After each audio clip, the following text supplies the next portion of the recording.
Thank you very much, Joanne, as we welcome the two teams out onto the pitch on a lovely afternoon here in Tallaght. The weather in Dublin yesterday was, well, not great. Pouring with rain. A bit cloudy this morning, but the clouds have parted overhead, and now we're looking forward to this game, described by Jim Crawford, manager of the Republic of Ireland under-21s, as the biggest game in the Republic of Ireland's 21 history. A place in the finals next year beckons against the team that have beaten the Republic already in this campaign. We're going to start with the two anthems, starting with the anthem of Montenegro.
One of the world's youngest international teams, joined FIFA and UEFA in 2007, following the restoration of Montenegrin independence in 2006. Look around the veil.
Well, there's not a huge crowd in, sadly.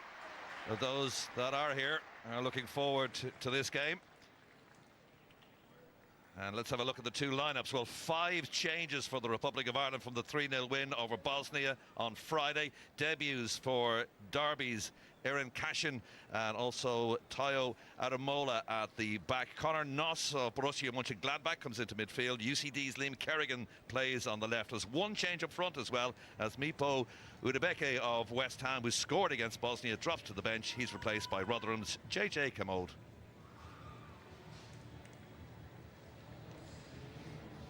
Here's our referee. It's Jan Petrick of the Czech Republic, and all the crew today are from the Czech Republic.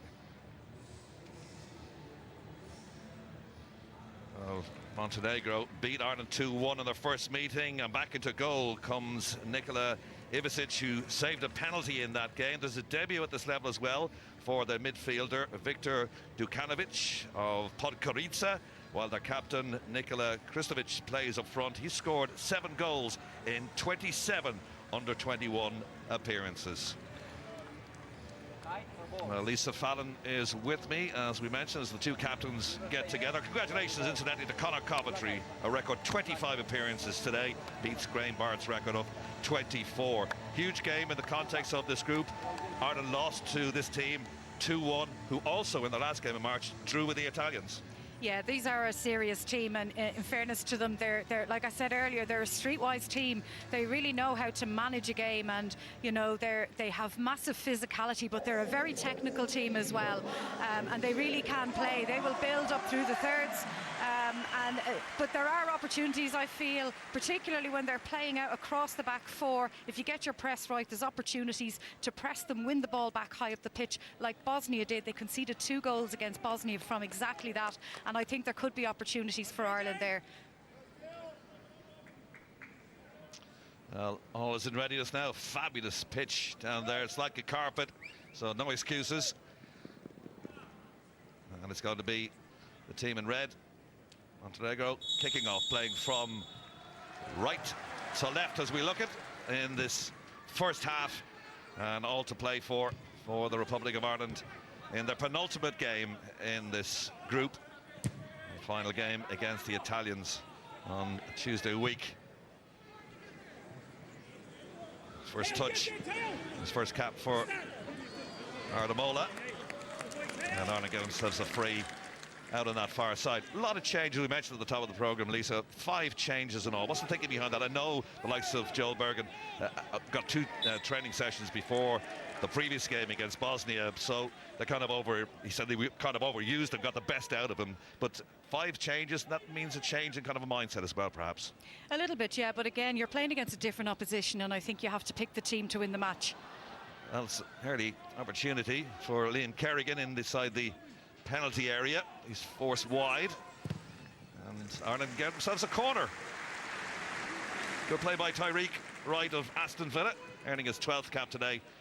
Corner out on that left-hand side. More about those changes and the Ireland structure in their starting 11 from Lisa in a few moments' time. But defending for Montenegro to do in front of what will be the new North Stand.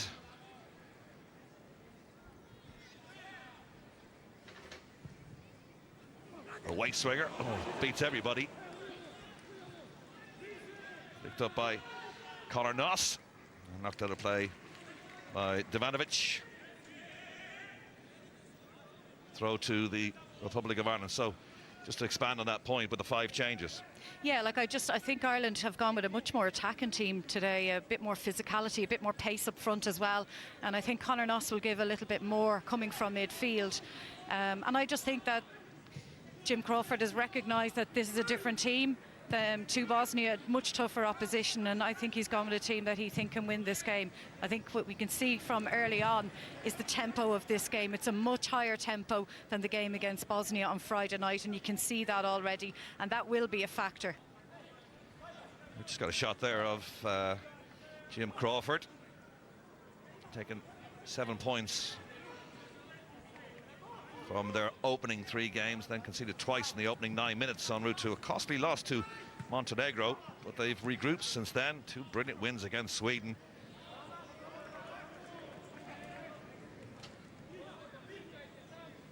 Djukanovic puts the ball out of play. He's the man making his debut at this level for Montenegro, who's Smallborn. Smallborn scored 2 goals in the match on Friday.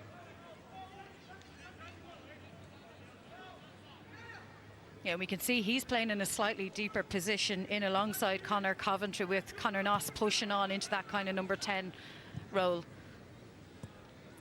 Martin McGuinness, a very tall young man, wearing number 4 from Cardiff City. He's earning his 12th cap tonight. Interesting to hear or see his comments about the previous game in Montenegro, about how they felt they were bullied on that particular occasion. Conceded the 2 goals early, worked their way back into the game, but then couldn't convert a penalty to make it 2-2. The ball fizzes across the area, and it's a brilliant interception from Lee O'Connor. He has 75 underage caps, the most in the current squad. Good anticipation from his point of view. Yeah, but I think that's a real insight into exactly what Montenegro do. Once they smell it, that they can play forward, they do play forward. And they play forward early. They don't try and get into the final third and knock the ball back and switch it around. They're very direct once they get into that part of the pitch, and that's going to be an element. They want to try and catch the opposition team by surprise. Janic with the corner. It's not a great one, but it's gone rolling across the penalty area, and 3 or 4 players trying to dive on that, and it spins away off everybody. Well, Yeah. slightly fortuitous there. Sorry, Lisa. Yeah, look, I think, you know, they're also a very good team on set pieces, so there's a lot about them, and, you know, they are tall, and they probably anticipate that the opposition team will expect the big ball to come in, and they played it low. We've had a helicopter over the ground for the last couple of minutes as it flies overhead, and Montenegro get their second corner in quick succession. And again, that comes from player getting on the ball. Look, they want to play forward. He's looking to try and get forward and get the ball into the box nice and early. There's the Montenegro coach, Edric Vukovic, 48 years of age.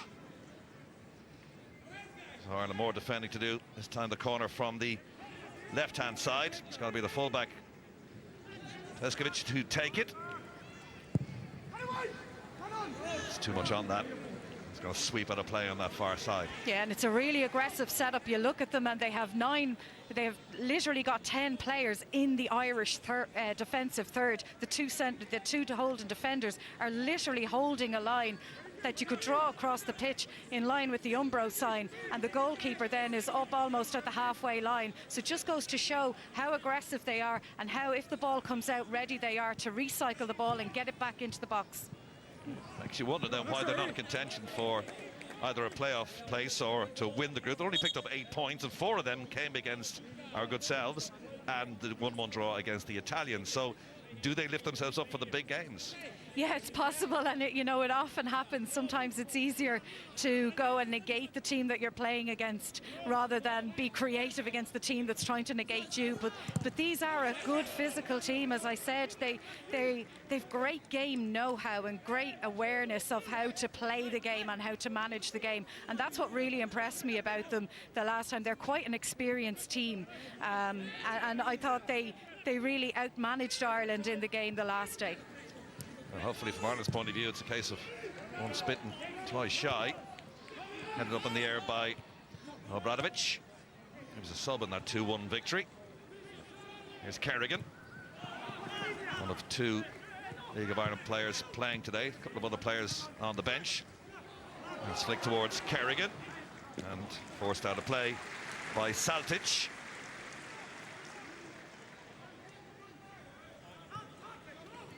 Here's the captain, Conor Coventry. Again, the pace of the game, and even as that ball goes back to Brian Maher, you see them, they're pushing their line, getting up just a couple of yards off the edge of the centre circle. Small ball. Wasn't the greatest of passes. They're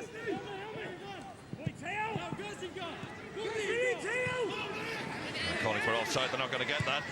Kristovic across the area.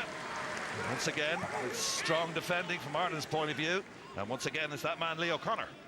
Yeah, absolutely, and he had to be tuned in that time, because Nikola Kristovic, again, the number 9, the centre forward, that's what he loves to do. He loves to get into that space in between the defenders. He always gambles, he anticipates and expects that he'll get it.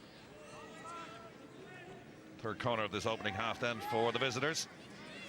It's into the shade. This time, again, it's overhit like the previous one. And Vukcevic can't keep it in play, and then there was some oohs and ahs as he blasted the ball.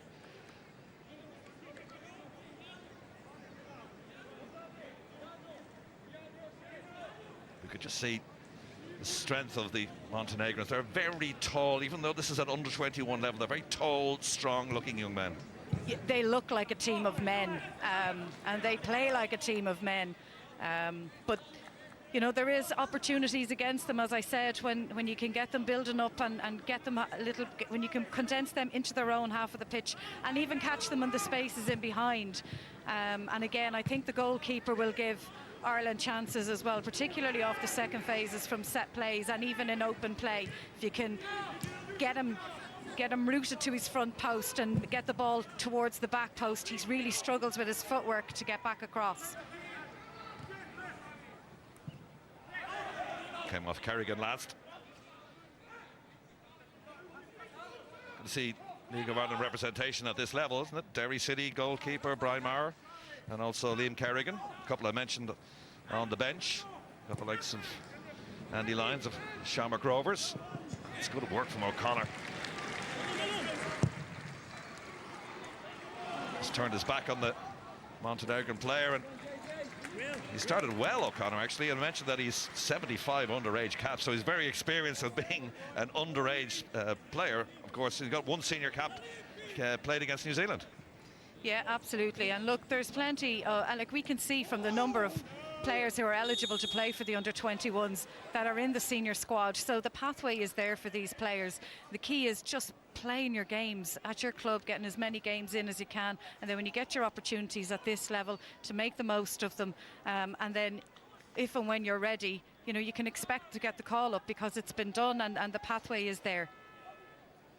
Well, interesting to hear Stephen Kelly before the match saying he played for under-21s many a time, but they never got themselves into a situation where they were going to qualify for a tournament. In fact, Ireland never qualified at this level for a major tournament. And that's actually hard to believe when you think about the quality of players that we've had down through the years.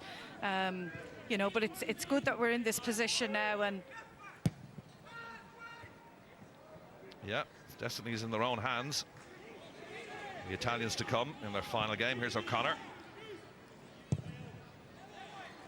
It's a flat distribution from Maher. And a giveaway ball too from Conor Noss. Buksevic. Small bone in the way this time. Ireland did well there. That's good defending. Initially gave the ball away and now won it back again. Noss. Into Coventry. This looks promising.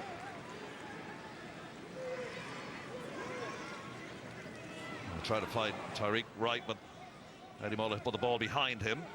They retain possession though. It's two waiting in the box. Coventry in the centre position, might fancy a shot from here. Screws it wide, but best patches of play from Ireland so far. yeah, absolutely, and it's good to see Ireland, you know, getting forward, getting the full-back down the left-hand side, and you know, I think that's an area where Ireland can try and get overloads on their full-backs, because I think there's opportunities there, and I think that's why we have Liam Kerrigan in the team on the right and obviously Tyreek on the left. But it's better from Ireland, and it just shows that once Ireland get play forward, it's interesting how Montenegro tend to separate their forward players from their midfielders and their defenders, and they kind of leave the defenders to do the defending. Now that's a positive in some respects because it gives you opportunities in front of them, but you have to be aware then on the counter-attack that they will have numbers up. Ivsic with the kick out. Mentioned he saved that penalty in that 2-1 victory. Would have made it 2-2. In fact, it came bouncing off the post, and he was happy to grab it at the second attempt. And O'Connor, that's a terrific challenge. I know he's conceded a corner, but he's just not getting bullied out on that right-hand side. Yeah, no, it's a really, really good challenge from Leo O'Connor. Stays on his feet, matches him physically, doesn't let him get away from him, then just waits for the opportunity to make the challenge. Djukanovic knew he was there all right with that challenge. Fourth corner. Peskovic earning his 11th cap tonight. Hasn't scored for Montenegro. The left back to take it. 2-3 Montenegrin players now lurking on the edge of the area. Just pushed away from the danger zone by Cashin. And out of play on the far side throw to the visitors. Lovely afternoon for football here. Hardly a breath of wind. Floodlights are on, but the sun is shining. Those that are here, seeing a decent game of football so far. Yeah, it has really high tempo, and even though the flags down the end of the ground are blowing, but the flags down on the corner flags are really still. So perfect conditions.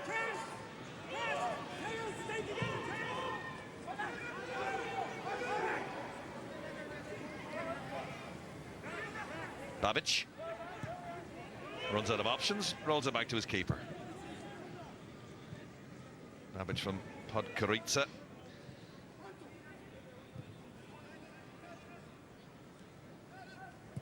This is Janic wearing number 7. He actually plays for Niksic. One senior cap to his name, and they're the Montenegrin champions. Yeah, and that's a loose ball there from Babic under no pressure, tries a diagonal ball and just puts it out of play. And that's what I say. I think, you know, there are opportunities when they're trying to play out through the two centre backs. Looks like they switched Wilson with Kerrigan. Kerrigan's gone out to the left. He was supposed to start on the left, hasn't he? But they had Wilson out there, but Wilson's come over to the right hand side now. Ireland with this throw.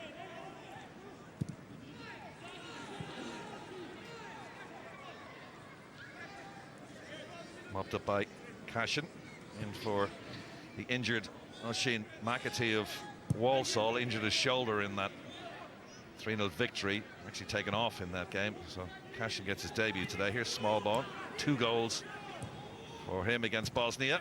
Here's Wright now on that right hand side. He's picked that ball up well. I think the referee playing advantage here. He certainly is.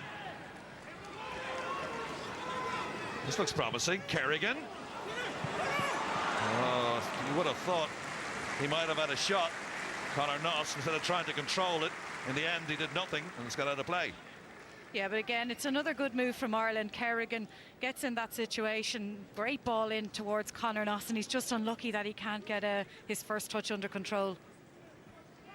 Born in Dusseldorf, Conor Noss, first player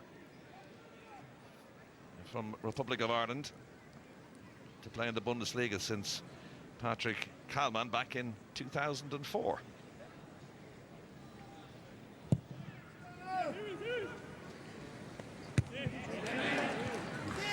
Good strong header from Cashin, just past the quarter-hour mark. No real threat on either goal so far, Lisa. I just think they're really sussing each other out. Here is JJ Keogh. Stop him going out for a corner by Babic. Closed down by Keogh, but no real threat on either goal so far. Not really, but still you can see now both teams starting to feel each other out and starting to get an understanding for what's on, what's not on, and where the opportunities potentially are going to be. And it's good to see JJ Coyote starting to come into the game a little bit more. Ireland maybe starting to target that space on Babic and see if there are opportunities for him to match him for pace. Could be a thankless task at times for JJ Coyote of Rotherham to be up on his own as the solo striker against two very strong central defenders for Montenegro. Remains at 0-0. Incidentally, also in this group kicking off at 5 o'clock, Luxembourg against the Italians. We'll keep you in touch with that scoreline as well as that game unfolds. Nice bit of play by Ardamola, and I think the referee saw a late challenge. Yeah, but he's looked comfortable there against Vukcevic, and Vukcevic, the player he's up against, number 19, he's a good player, and he actually scored the second goal against us over there. Very aggressive player into the box, and he also scored a really good goal against Sweden, so he is a player that has to be watched. There's a club football in Serbia. Most of these players play in Montenegro, but Vukcevic plays in Serbia. Ball over the top. Ardamola, can he keep it in? No, he can't. He's trying to change the angle there, McGuinness. Yeah, he just ran out of pitch, but again, Ireland mixing up the game a little bit now. Earlier trying to go straight down the channels and playing off switches of play, now looking to hit the diagonals, but I think it's clear that Ireland really are trying to target their both of their fullbacks. And they keep switching Kerrigan and Wright, don't they? Because Wright's now gone back out to that left-hand side and Kerrigan out to the right-hand side. Yeah, and I think that's probably not massively unusual. I think you'd often see that changes. And again, it just shows a little bit of fluidity and a little bit of rotation in the Irish team, which can make it difficult for them to pick players up. Coyote. The mix-up between himself and Smallborn, but it's come off a Montenegrin player last, so throw for Ireland midway inside the Montenegro half of the field.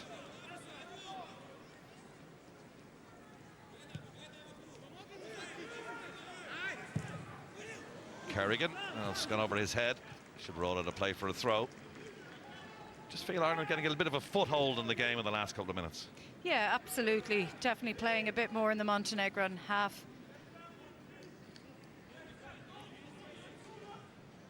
Celtic sub in the 2-1 victory when these sides first met.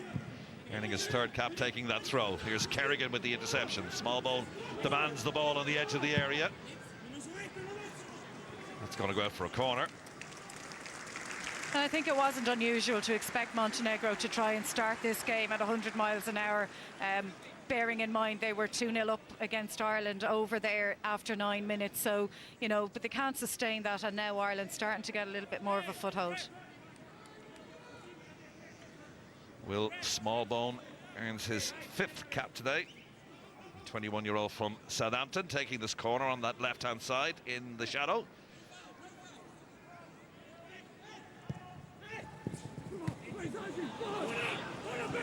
Noss. Could have got the ground there, kept his feet on the ground, having ridden the challenge. Couldn't find anybody with a cross, though. O'Connor, Kerrigan. And Ireland retrieved the ball very well. Really good, and again, it's really good from Conor Noss. He's really proven to be a thorn in their sides. He's making really good runs and getting free in the box on a number of occasions. The question is now, can Ireland start to make it count? Coventry and O'Connor. Impressive start to the game by O'Connor. Just past the 20-minute mark, remains at 0-0. After early pressure from the visitors, Ireland have settled to their task. Here's McGuinness. Nicely done again, and applause from the crowd. They're appreciating this. Here's O'Connor chugging forward into the Montenegrin half of the field. Kerrigan.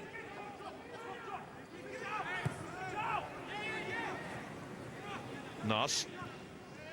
Smallbone. Ireland working it from right to left and retaining possession really well here, starting to get the Montenegrins just starting to run around a little bit, trying to search for the ball. Smallbone tries the one over the top towards Kerrigan, but just too much juice on that.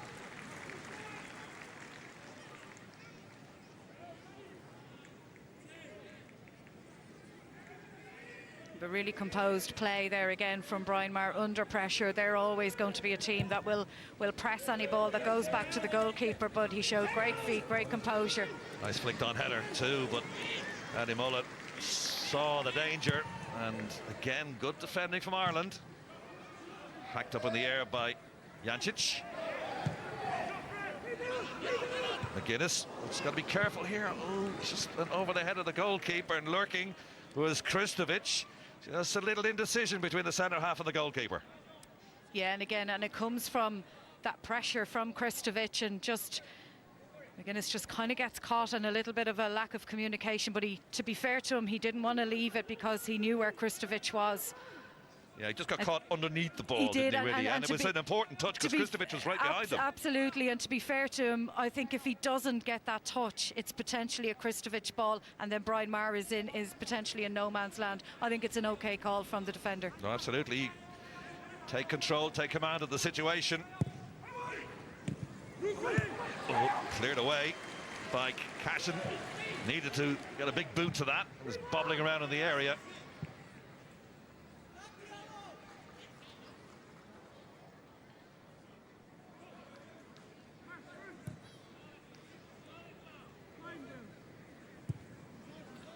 Mark McGuinness, we saw giving the ball to Cashin. Joined Arsenal at the tender age of 10. Qualifies to play for the Republic through his Derry-born father. This is Coventry. KO looking to profit from this. Noss. Kerrigan has Noss outside of him. O'Connor offers support.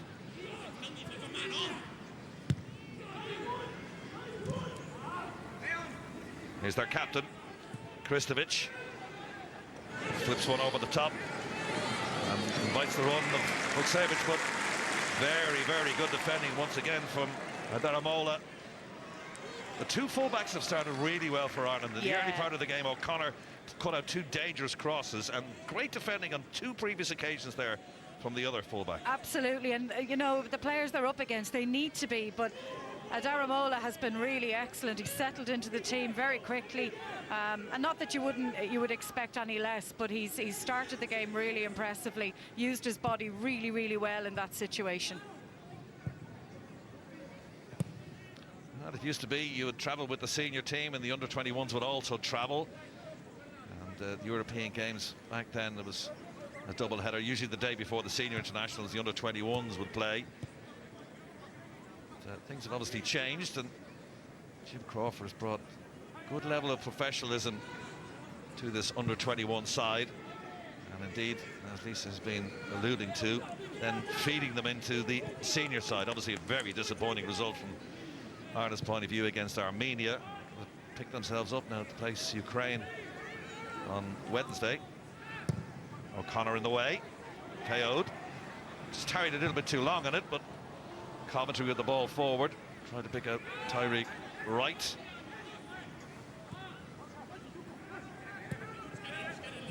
Seltic. This is Dukanovic, also from Podgorica, one of a number of players playing for Podgorica. It's interesting just to watch over on Adaramola's side.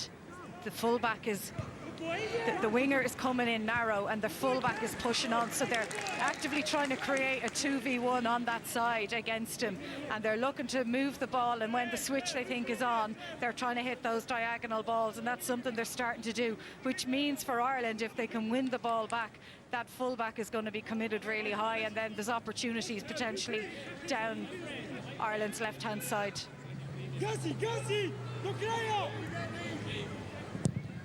5 clean sheets in this campaign so far for Brian Maher of Derry City. That's a record.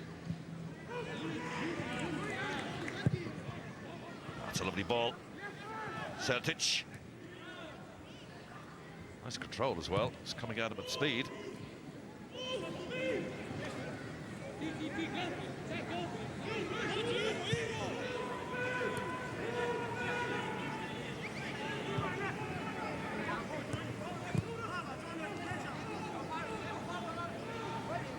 Here's the captain, Kristovic.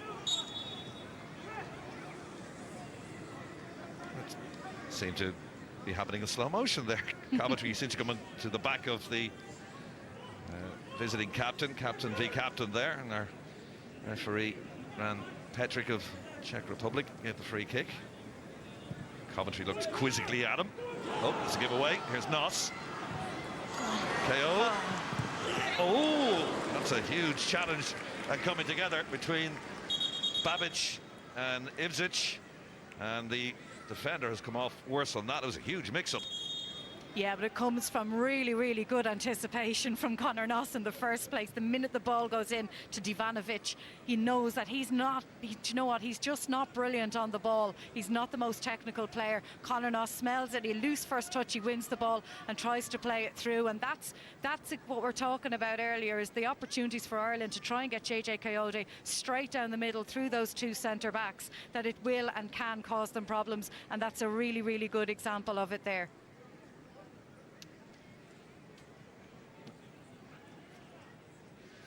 Republic of Ireland manager Stephen Kenny in the stands today, watching on as he prepares for that game against Ukraine. It's live on RTE TV and radio this coming week. The Italians, incidentally, have scored against Luxembourg in that game. That's not unexpected. So it's Luxembourg 0, Italy 1. Thinking is obviously that Italy will go on and win the group, and it's Sweden and Ireland looking for that playoff place. Yeah, look, I think you have to assume that Italy will beat Luxembourg today, but the most important thing is for Ireland to win this game. Then, of course, they have Italy next week, but in between, Italy have to play Sweden. But, you know, it's all well and good talking about permutations and that, but Ireland have to win this game here today. That's the most important thing. And Anto Babic back on his feet. They can resume the play with that throw from O'Connor. Here's Noss. Oh, lovely footwork from Noss. In the penalty area goes Noss. Small ball. Oh, he hacks at Janjic as he tried to get into the ball, and the ball wasn't there, and he's gone straight through him, and he's going to get a yellow card. Yeah, and look, he's unlucky. I think Conor Noss does really, really well. Shows great feet to get away from the defender. Again, he just keeps going, tries to fire the ball. I'm not sure if he's a shot on or if he's trying to find the two lads at the back post. But Will Smallbone's perfectly entitled to go for the shot there. I think he's eyes on the ball the whole time. It's just an unfortunate collision. We could hear the thud up here. Straight through the man. Two committed players going for the ball. It's confirmation that he is the first one to see yellow. Comes just as we approach the half-hour mark. Remains at 0-0.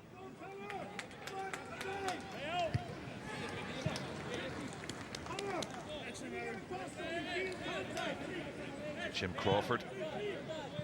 Biggest game under 21 history, according to him, for the Republic of Ireland team today. Ireland have never qualified for a major tournament at under 21 level. It's tantalizingly close. Still work to do, the Italians on the 14th of June, and then a possible playoff, because Italy, as it stands, will go 3 points clear at the top. But the expectation is, of course, that they will beat lowly Luxembourg. That looked like a foul on Coventry. Referee let it go.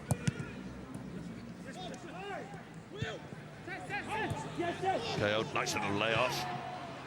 Noss, Coventry, helped out by McGuinness. Well, he was a bit of two minds whether to thump it or drop it at his feet. Did neither, gave the ball away. Brunovic gets the return ball.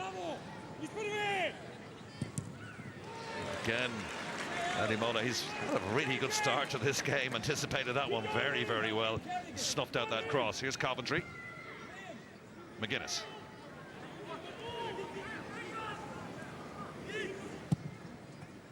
Lee O'Connor, his 23rd cap today. That's surely a nudge in the back. That's a bit of a silly foul. Keogh was running into the corner. Absolutely, absolutely. If you're the manager there, you're not happy with your defender to concede a free kick in that area. But for Ireland, it's good. You know, Ireland, traditionally, we always say it, Ireland good on set pieces. But it's an opportunity here. Smallbone to take it. He's got right as an option, just lurking on the edge of the penalty area. They just spotted him now. Going to man mark him. So it'll be, looks like a ball into the box. Tall men from the back are up. McGuinness, Cashin trying to make a noose of themselves. Smallbone and with this free kick to the back post. I think the referee has given a free out for a nudge at the back post. Yeah, no, it's needless there. If you know, I can understand Conor Coventry trying to compete for the ball, but it's probably a little bit soft, to be fair, as well.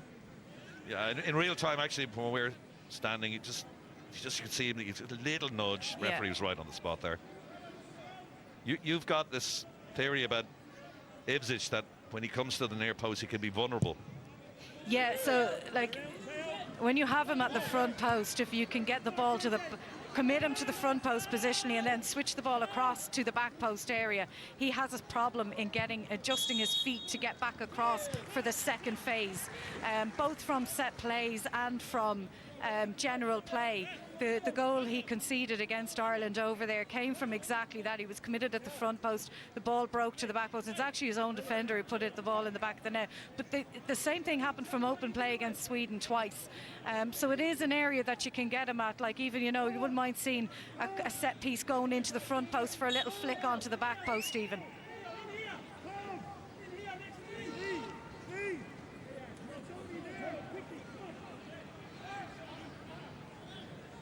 Wright eventually takes it.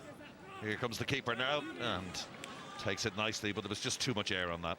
Yeah, it's just really put into his hands. It was his ball all day.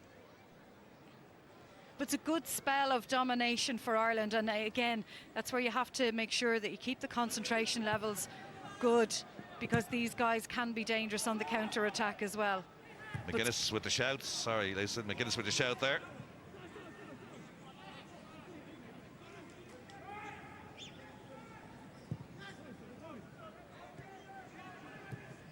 Celtic.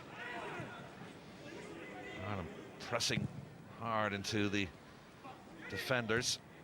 O'Connor's header ricochets to Smallbone. Coventry, Coyote, and now Noss. He's got right outside of him. It's nice feet. The man from Borussia Mönchengladbach. Oh, ball down the channel to pick out right. This is promising. Oh, he can't pick out Noss. Good anticipation by Babic. It was, but that's a really, really good move from Ireland. And again, it comes from JJ Coyote being able to hold up the ball, and that's been such an impressive feature of today's play from Ireland, is the way he can use his body to protect the ball, get it back into that area where Conor Noss is loitering, and Ireland can play from there, and it's effective. Kerrigan outside of the boot to O'Connor. Smallbone. Noss looks a very calm and assured player. That's a giveaway ball, having commended his defensive abilities earlier on today by Adamode.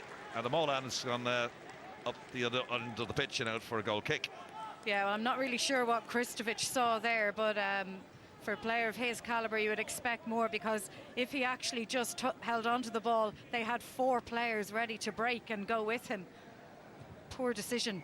Good ball thankfully. by Smallbone. Up to Noss, who's going to keep it in play. This is promising again. Smallbone's looking for it at the edge of the area.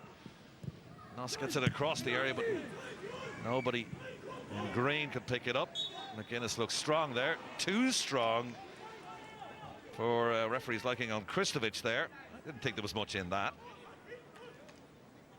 Yeah, but even just that last little phase of play there, the last couple of times Ireland have got into the box, they're looking to pull the ball back to the penalty area, and to be fair to Montenegro, they're reading that ball really well.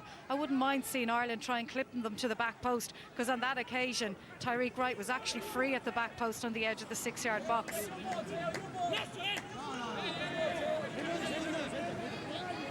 Throw Ireland. In fact, is the referee changed it? No, he hasn't. I thought for 1 second he'd changed his mind. The assistant on the far side, so it's going to be a throw Ireland midway inside the Irish half of the field. Expecting a bigger crowd here today. Sadly, it hasn't come to pass, but it's a Certainly decent game of seems to be a football. lot bigger than Fridays. A decent game of football. 2 committed sides.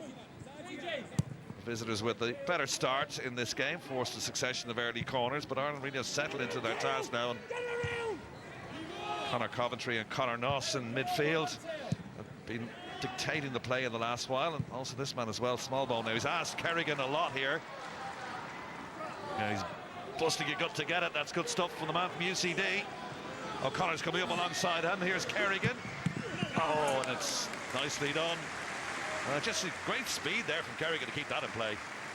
Yeah, and I think that's exactly why he's playing today, because he has that acceleration, and once he's gone and he gets on the ball, he has that capacity to go 1v1, and I think that's exactly the reason why he's in the team today. Coached by Andy Myler at UCD. Smallbone to take it on this right-hand side then. Be a nice time to score in the 38th minute. Goes flat, and Noss! Oh, and somehow it ends up in the goalkeeper's hands. It was a nice move, just not the finish. Yeah, straight from the training ground, little variation. Nice flat ball in again towards that penalty spot. Conor Noss manages to get himself free. Difficult one to hit because it just lifts off the ground. But then once you get it on target, these can go anywhere.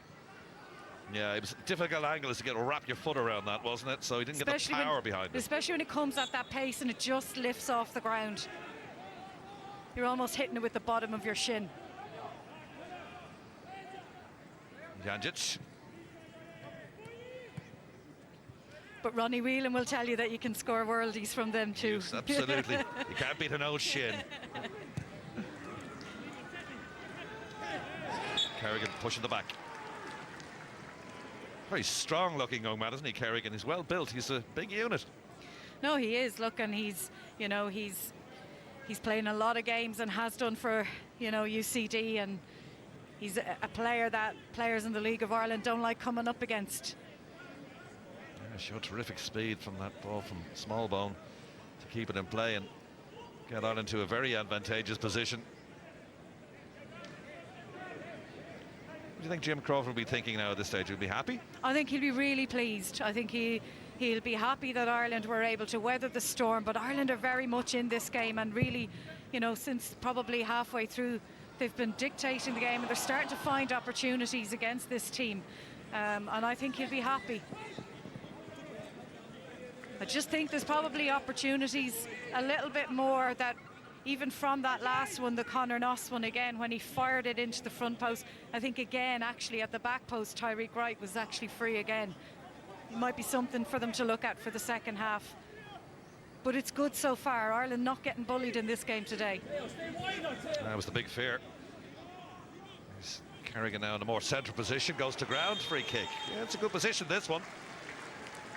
Yeah, and that's what he has, and that's what defenders hate, and midfielders, you hate a player coming at you with good feet and he's prepared to take you on, and once they get into a certain area, you know, he's going to clip him and try and take him down within range, so it's not too close to the goal, and that it's just that far enough a bit out.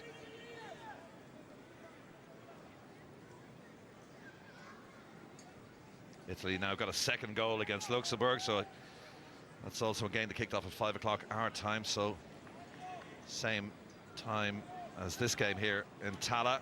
So you think that's done and dusted at home and hose the Italians. They'll top the group tonight with a victory. So Smallbone to take this free. It's probably a little bit far out for a shot, so I wonder would he just dink it in. Goes flat and short to Wright, who clips one over the top. Still there for Ireland. Coyote, Smallbone, might fancy a shot. Oh! He scored 2 against Bosnia, and now he's got another one here today. That is absolute class with the left boot. Fired it across the goalkeeper, Ipsic, and buries itself in the back of the net, and Ireland are ahead. Oh, what a super strike. He saw it all the way, but again, it comes from that free kick. It's one straight from the training ground. You can see the little move, played across. Tyreek Wright just clips it in towards the back. Ball comes back across, and JJ Coyote's done really well there just to knock it down to him, and he's caught it so sweetly. Now that came off the meat. Took it on his chest, just rolled away slightly from him. You can see it here to that left-hand side, but he came across it beautifully. Oh, it's a lovely strike, and the ball doesn't even spin, it just travels through the air and doesn't move. It gave Ipsic absolutely no chance. Dived the right way, but it was past him as he hit the ground. And Ireland scoring a very good time to do it in the 41st minute. And Smallbone, it's only his 6th cap for this under-21 side. 3 goals in the last 2 games. That's a nice return. Fantastic, and he's had to work so hard to come back from injury, and you know, it's brilliant to see him back and in this type of form. Well, the under-21s have shown the senior colleagues how to break down what can be a stubborn defence. What I've really liked about the performance today, and again also against Bosnia on Friday, is the patience that they've had. They've just been patient, patiently working their way in, doing the work they have to do and when that needs to be done, and then when the opportunity comes to take it.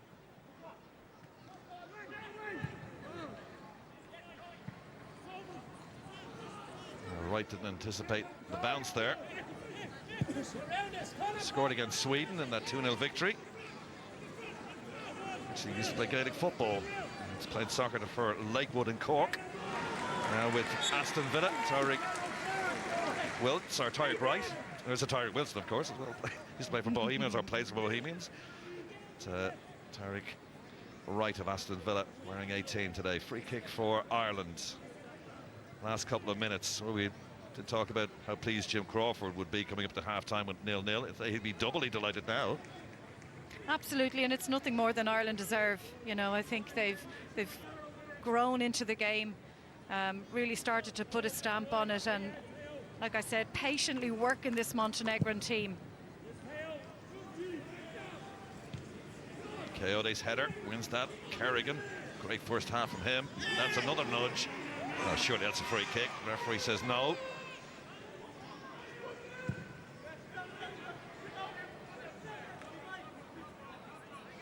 reports coming out of the camp that the under-21s gave the senior internationals not exactly a runaround, but a game in that build-up to the Armenia match. Yeah, and I think those behind closed doors games are often used, and they can be a really good training opportunity for both camps, where you can try out stuff in an 11v11 that you might use tactically in your next game. 1 minute of added time we're hearing. Thought there might be a couple of more minutes of that because Babic was down for quite a long time.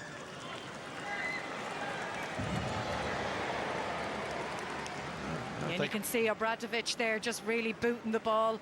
They're starting to fear JJ Coyote. That's got into the flats at the back, actually, that one. You can hear the oohs and ahs from the crowd. He certainly cleared that one. Someone wake up with a ball on their balcony. But no, you can see that pairing of Babic and Obradovic, they're not comfortable with JJ Coyote and his presence, and when he comes and drops in deep, they come with him, and it's creating little gaps of spaces, and it's causing the fullbacks to come in a bit narrow, which is asking questions of their wingers now to try and cover those spaces. But it's good play from Ireland, and really, really good impact from JJ Coyote. Confirmation of that 1 minute at a time. So Italy leading 2-0 and Ireland leading 1-0 here. If it would stay that way, Italy would top the group with 20 points and Ireland will move on to 19 above Sweden. Sweden have to meet Italy yet, and Ireland play the Italians away from home on the 14th of June. So Ireland in a good position here. We knew the Italians would beat Luxembourg. That was the presumption anyway. And now that they're leading here by a goal to nil, Ireland too in a very good position going above the Swedes.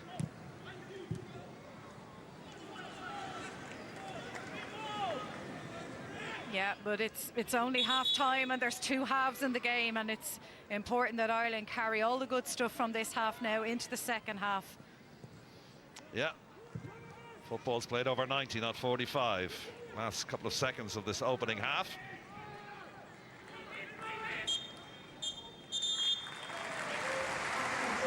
Okay, there goes the half-time whistle. Will Smallbone's goal, his third in the last two games, separates these sides at sunny Tallaght.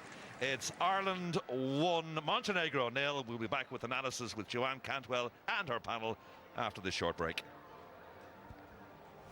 Much, Joanne. We're just about to get the second half underway. No substitutions for either side at half-time. The likes of Gavin Kilkenny from Bournemouth, Dawson Devoy of Bohemians, Jake O'Brien of Palace, Andy Lyons of Shamrock Rovers, and Ross Tierney of Motherwell on the bench. Just the one goalkeeper sub, which is Luke McNicholas of Clifton Village, actually on loan. But he's on the bench. In fact, there's only 7 substitutes on the Montenegrin bench. Anyway, Ireland get the second half underway, leading by a goal to nil, playing in the green, and White playing from right to left into the south stand in this second half. And Will Smallbone's goal after 41 minutes, or in the 41st minute, is the one that separates the sides.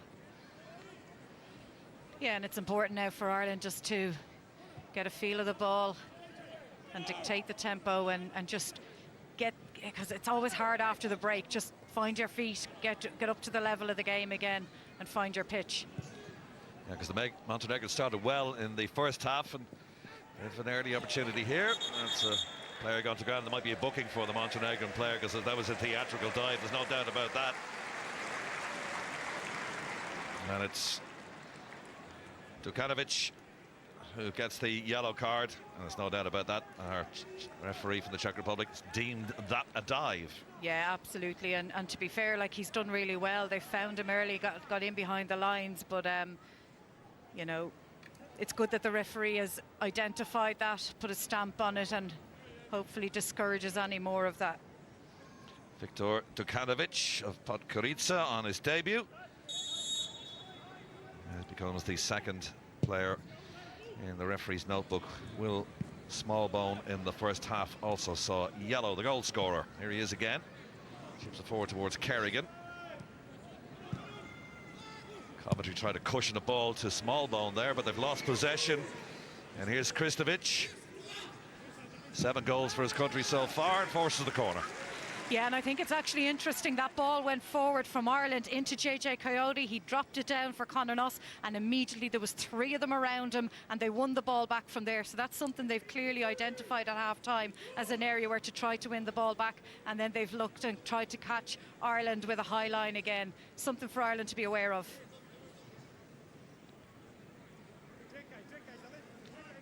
There's Hukic to take it. Full back, not the greatest of corners there, headed straight out of play. Ardamola in the way, didn't beat the first man, so a repeat performance in the shade on that far side. Shadows just starting to lengthen. On the stand on the opposite side, there goes the signal. Is this a better corner? No, it's not. Too flat.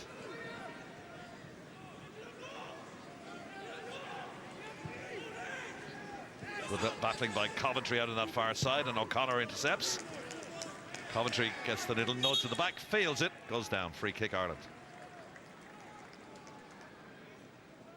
Yeah, and it's important for Ireland just for the first 10 minutes to suss out what Montenegro are doing. You know, it's natural that you expect that they're going to make some little changes. There'll be little nuances to how they played in the first half, and I think straight away we can see that Conor Noss is going to get more attention in this half than he certainly did in the first. And they're also looking to play those balls low and hard down between the 2 Irish centre-backs. So again, something for Ireland to be aware of. Noss looked very good in that opening half. Created a very good chance as well coming in from the angle. Slammed it into the keeper's chest.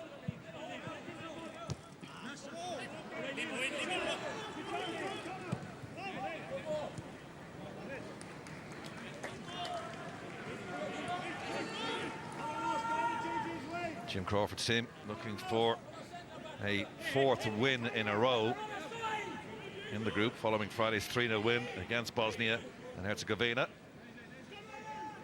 Sounds a very convincing victory, Lisa, but for long stretches of that game, the Bosnians were on top. Yeah, absolutely. And like I said, Ireland were quite patient, albeit the first goal came against the run of play, but they took their chance and then they were able to, you know, impose themselves on the game.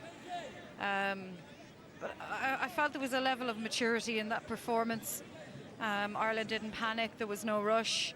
And they just stuck to the game plan and tried to work the Bosnian team just like they have in this game so far.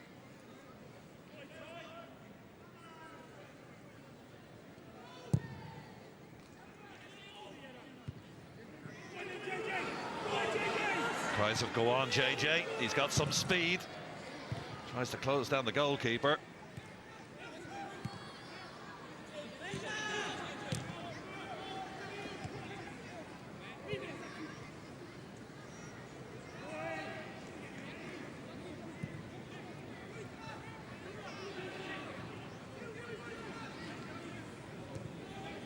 Pezic.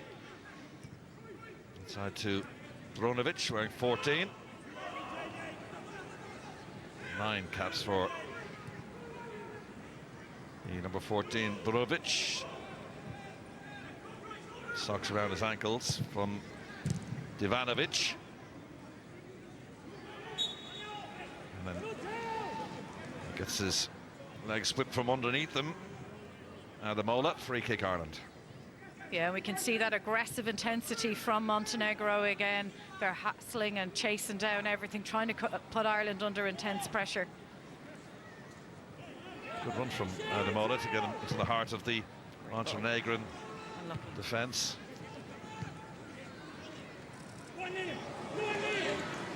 Kerrigan, terrific first half. And he's got some wonderful speed. We saw that in the first half of that ball up the top by Smallbone. Just think if any other player with a ball, let the ball roll out of play, but he was so determined to get on it. If you see UCD play, you know, you'd be well accustomed to that speed and that dynamism when he does get on the ball. He's a player that actually loves being on the ball. He wants the ball the whole time, and when he has it, he wants to take you on and beat you.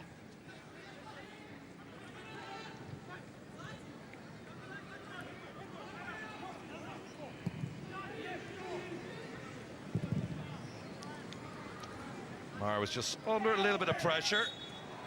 And, well, you're not going to get away with that one. Noss's little nudge in the back.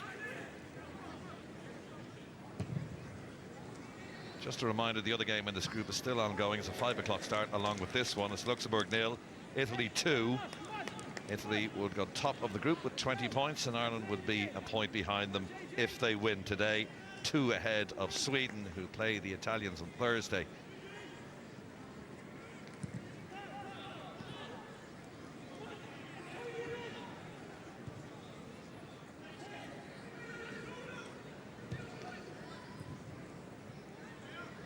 Really nice pace to this game. Both sets of players, both sides trying to ping the ball around. Play football the way it should be on the ground. It's nice to watch, and that's good defending too. Really good from Cashin, yeah. Just saw it all the way, knew exactly where Kristovic was, just used his body well and had good awareness, used the end line as an extra defender.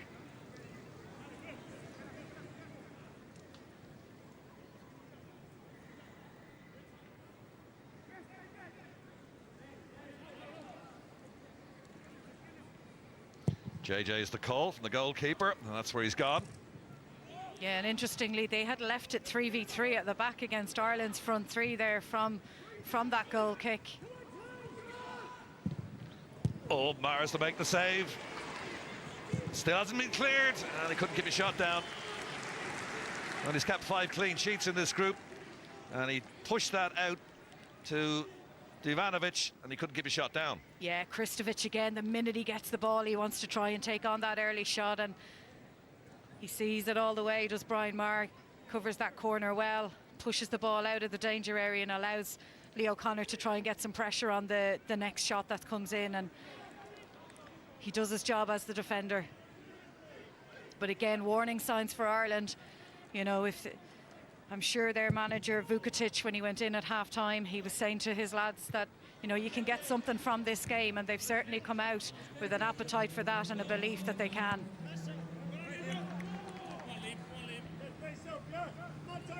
Ireland yet to find their rhythm in this half. It's similar to the first half. You know, Montenegro dominated the early part of the game. Yeah, Ireland just got to resettle here. Very sure-looking goalkeeper, Brian Maher. Yeah, and he had to get good lift on that ball because he had 2 of them coming in to press him hard. He had to get good lift. Raheny board. Played for Bray, now up at Derry. He's his opposite number. He too pumps it out of play. Ivicic. No chance for that goal in the first half for Ivicic, with that small bone shot, left-footed, across his body. Beautiful finish. His 3rd goal in 2 games. And Italy were hearing lead by 3 goals to 0. So that's done and dusted. Italy will top the group tonight. Yeah, and you can see Babic there again, in really close and tight to JJ Coyote, and the assistant referee really, really well placed to be able to identify that it was a free kick for Ireland. And again, hopefully another opportunity to see another clever routine. Let's just give a chance then for Ireland to settle after the pretty much 10 minutes of domination by the Montenegrins. So it's a chance to get a bit of pressure on the visitors. Smallbone is over there along with Tyreek Wright. To the back post he goes. Header across goal, it's gotta be. It's 2-0 and Kerrigan takes the claim, but it was a beautiful ball across the back, and getting in around the back was Cashin, headed it across goal, and they were queuing up. And he put a ball to the back of the net. Kerrigan makes it 2-0 in the 56th minute. Absolutely brilliant, and you know, big ball into the back post, headed back across. Ireland had 3 players there, goalkeeper in no man's land, and this is exactly what we talked about in the first half. If you can get him committed to one side and send the ball back the other side, and Ireland have recognised that. And Liam Kerrigan, albeit a great first touch to be fair to him, and then sticks it away with his left foot, but that's excellent from Ireland, and again exposing a weakness in this team. He did wonderfully well, didn't he, to just shift it from right to left, and at the presence of mind just to roll it beyond the keeper's grasp. And having weathered that storm in the early part of the second half. We did mention it, that free kick just gave Ireland a chance to put the pressure on the Montenegrins. Whip to the back post, lovely header, and a free header it was too. And Coyote goes in hard on the goalkeeper. I think it's a little bit theatrical there. Yeah, but that's what you talk about in the Irish performance, is that what they've done is they've played the game and then played the opportunities. And that's the maturity that I think we've seen really develop in this team. Again, we saw it on Friday night and we've seen it again today. You know, the first 10 minutes, as you said, had to defend really well, had to suss out what Montenegro were going to try and do in the second half, and then when the opportunity comes, you play the opportunity, and Ireland now have doubled the lead and in a great position. Just saw a replay then of Coyote clipping the goalkeeper. It didn't look like there was much on that, but he went down like he was being shot. The referee gave the free. So Montenegro starting the second half really well, but they're now 2-0 down. Here's the dangerous Kristovic. And good handling again by Maher at his near post. Just took the stun out of the shot and dived on the ball. Yeah, and again, that's that Kristovic movement again. He has that knack of, he loves to just get into that space in between the two centre-backs, making the little run down the side, and you can see as soon as the ball gets in front of him, he hits it first time. No messing around, no touches trying to play it back. He hits it first time. Kristovic, 28 under-21 international for him today. 7 goals in his previous 27. He's also got a senior cap. He looks a handful. But Ireland lead 2-0. Nice ball, Kerrigan. Having lost the ball, he made sure it didn't go up the pitch. Yeah, that's really good play from Will Smallbone. Just sitting in there in the middle of the park, able to take the ball, play it out, take it back and knock it out. So composed on the ball. A couple of substitutions. Vukcevic is going off.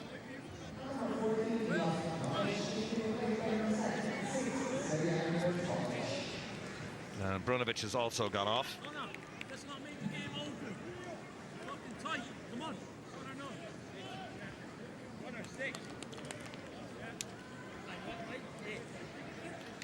And on comes another Kristovic. Serdian.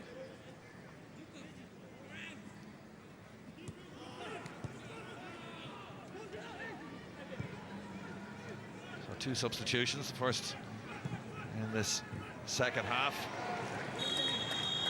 The referee might want to have a word here with Cashin. He decides it was just a strong challenge. It is a strong challenge, but he's come in full-blooded just to win the ball.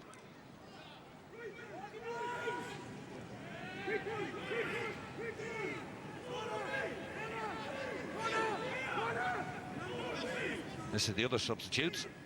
Milovic, Lazar Milovic. Left-footed. Should be Maher's ball. And he just pulls his hand down at the right time and lets the ball spin out of play. Yeah, and I think it's interesting that he's made that change, bringing in Brunovic and bringing on Kristovic, because Kristovic played against Ireland in centre midfield over in there in Montenegro in the last game, and you know he's a bit of a bruiser. He'll get stuck in, likes to run the game, and you know he'll break up play. Keith Andrews and Stephen Kenny in deep conversation. He's right. Thought he might fancy a pop on the edge of the area. Sets himself. Just took a little too long.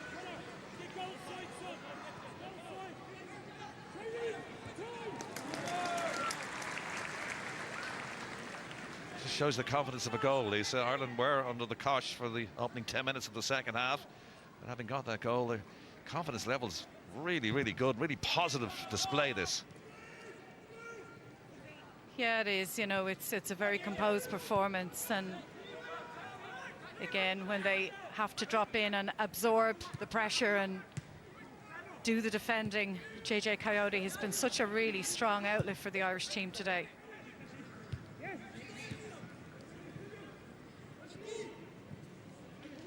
Well, you know from your time in management, you got to get the players to buy into your philosophy and what you believe the way the game should be played. And obviously these players and the squad believe in the ethos of Crawford. Defending to do though, Kristovic.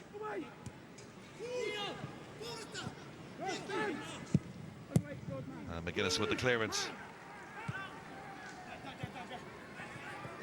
Yeah, absolutely, and I think, you know, it's international football is different to club football. You can have a philosophy and play you're off that philosophy, but international football, it's really different. You have to, every game is different, and the players available to you can be really different. So you have to really take each game almost more as it comes than you do in a league. It's a good ball. It's a good strong header well by O'Connor. Started so well in the first half. His defending was fabulous. That one, diving header out of play, full velocity on that. Good stuff from Tyreek Wright to break up that play. Coyote. Coventry, earning a record 25th cap for the under-21s tonight. Knocked out of play. We've got a couple of Irish substitutions coming up shortly as well. It'll be the first of the second halves, because obviously they'll be thinking now about the Italian game, which is on Tuesday week, having beaten Bosnia, now 2-0 up here. It's a lot to ask of these players this time of the year. Yeah, absolutely. It looks like Gavin Kilkenny coming on into centre midfield, and Evan Ferguson will come in and add to the attacking division. And yes, you have to manage the players, especially in their energy expenditure in a game like this. And it is quite warm here. You know, the majority of the pitch is basking in sunshine, which is quite unusual for Tallaght Stadium. But you know, it is about managing their load, and obviously with the next game in mind. But the key today is to secure the win and get the result, and that's the most important thing. And then you work off the next game, the Italy game, you know, at the end of this game after you've got your business done. Now Ferguson's coming on, and Coyote is going off. Also off, Conor Voss. Yeah, a wonderful first half. And the two substitutions, Gavin Kilkenny from Bournemouth, actually his first time on the bench in this campaign. He makes his way on, the Dublin-born player. And striker Evan Ferguson from Brighton. He was a sub as well in the win over Bosnia. So two substitutions each, and we're in the 65th minute. Ireland leading by 2-0. Terrific display so far. Coventry, as it took one over the top towards right. Header wasn't great. Here's Smallbone. Home standing on Sarah there again. Straight out of play by Babic. Yeah, and I think it's interesting to see that's a little tactical adjustment from Jim as well in those changes. You can see he's taken Conor Noss out, and now that means that Smallbone pushes on a little bit further on, and then Gavin Kilkenny slots in alongside Conor Clifford, or Conor Coventry, just to shore up that space in front of the Irish defence. But also Will Smallbone now causes a different problem than Conor Noss does for the Montenegrin team. Gavin Kilkenny's first involvement, so get a nudge on the back. Here's McGuinness. Nice little header on by Ferguson. Nobody behind him, sadly. Ivzic clears it. McGuinness again. Here's Coventry.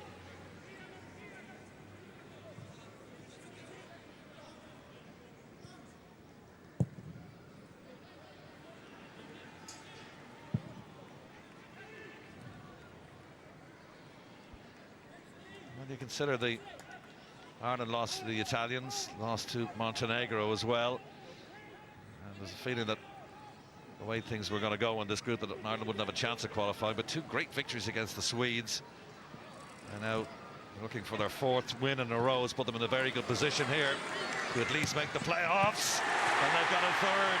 Ferguson involved, rolled across to Tyreek Wright of Aston Villa. He scored against Sweden, the man from Cork, in his 12th appearance for the under-21s in the 67th minute, makes it 3-0. Simple as you like. Absolutely, and talking about making an impact when you come on, and that's exactly what Evan Ferguson does there. It's brilliant. He sets the ball, carries on, continues his run, gets a lovely little layoff. First time ball straight across. And it's brilliant, brilliant positioning and awareness from Tyreek Wright, expecting that ball, and Will Smallbone arriving in behind him. So the commitment, the runs, everything there. Great attack from Ireland. 3-0 and well deserved. And smiles all around Tallaght, even from our international management team of Kenny and Anders. A lovely finish that was, lovely and composed finish. You could have let the ball run, of course, to Smallbone, but it was just a lovely little flick. Keeper again, no chance. And Ireland, having done like they did in the first half, weathering a bit of a storm, just picked themselves up, as Lisa was alluding to, found out the nuances that the Montenegrin team had been told by the manager to go and try and use in the early part of the second half. Rode that, scored 2 fine goals, and now they lead 3-0.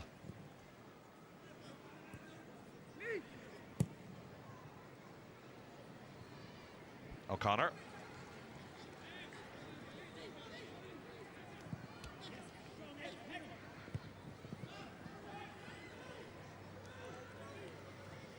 Montenegro are going to make another change next time the ball goes dead. Kilkenny.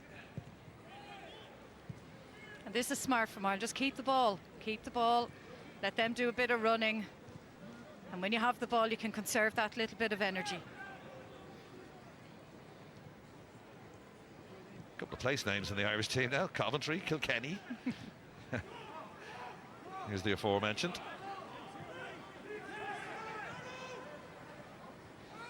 And just be patient, a bit of keep ball. Let the opposition. That's it, and it's no harm. Oh, lovely old ball, O'Connor. Just initially lost it, then back-heeled it. And pressure again from Wright. Here's this substitution now. They're bringing on Petar Vukcevic for his debut. And Janic, who has 1 senior cap to his name, is heading off. A 3rd substitution for Montenegro. That comes in the 69th minute.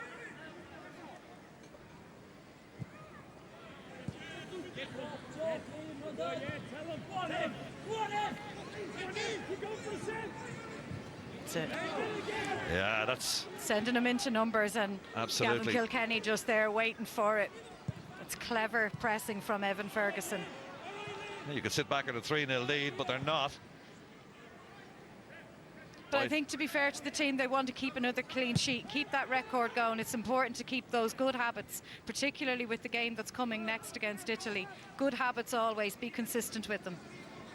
Here's Kristovic, the captain. There's 2 Kristovics on the field now for Montenegro, as they brought the substitute on, Serdan Kristovic. This is Nikola Kristovic, the captain.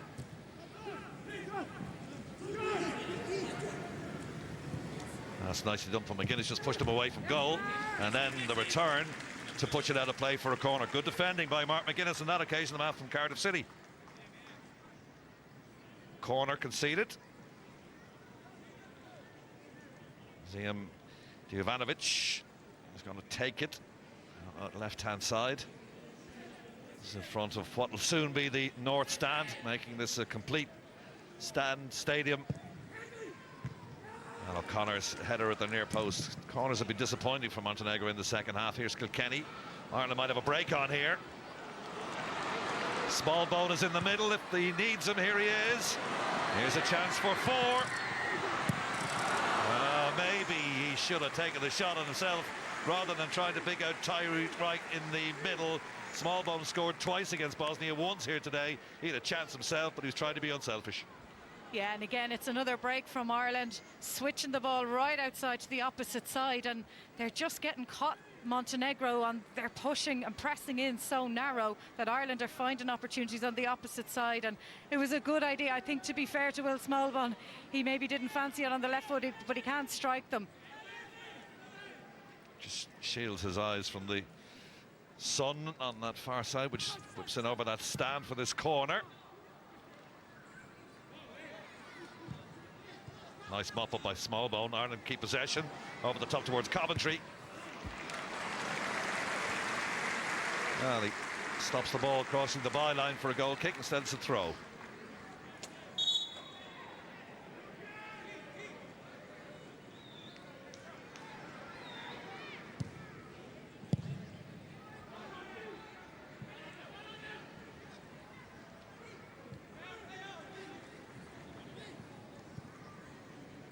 Both games then in this group are 3-0. Luxembourg 0, Italy 3, and 3-0 here in Tallaght. Here's Ferguson.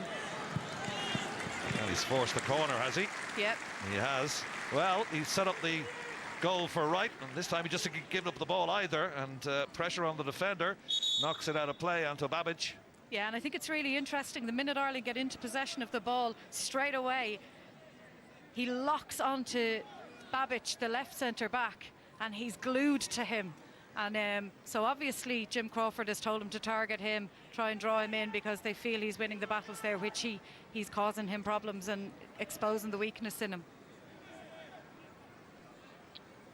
Small ball. Coventry. Well, there's surely... Oh, Kerrigan just couldn't keep it down. It was initially Cashin who was one-on-one with the goalkeeper. It fell for Kerrigan, couldn't keep a shot down. Yeah, again, good movement and great delivery. Evan Ferguson just knocks it back in across, and Ireland there in numbers reacting. Keeper does well. But again, it's more promising play from Ireland. They've been a real threat. Really, the first 2 goals come almost second phase from set plays. And Ireland, you know, it's something that traditionally we're always strong at, but it's such a huge element of the game, and if they can be the difference in the game, you have to take them. And really positive from Jim Crawford's team tonight in terms of their variability and their set plays. Small ball. Here's Ferguson, drips across his body. Ferguson! Oh, he just got a little nudge, thought he would have gone down. Stays on his feet, tries to pick out Smallbone again. They're causing consternation at the back here. These quick breakouts from Ireland are causing trouble. Yeah, and you can see straight away the combination of Will Smallbone and Evan Ferguson.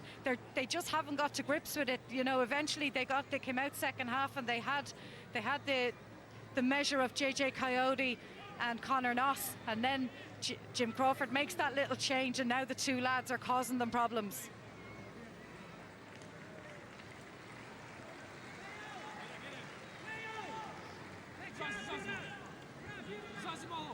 Wright is going to take this.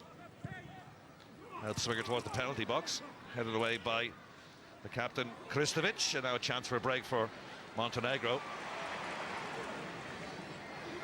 Ireland snapping at the heels though. Milovic, the substitute. And Ireland back in good numbers as well. Cashin with the interception. They're just not giving this up, are they? Even though they're 3-0 up. Poor ball to Kenny.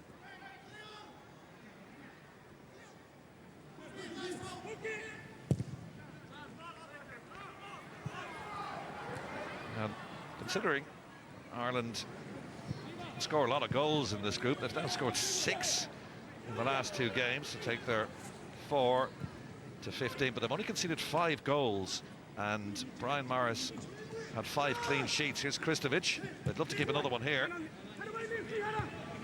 Kerrigan's header.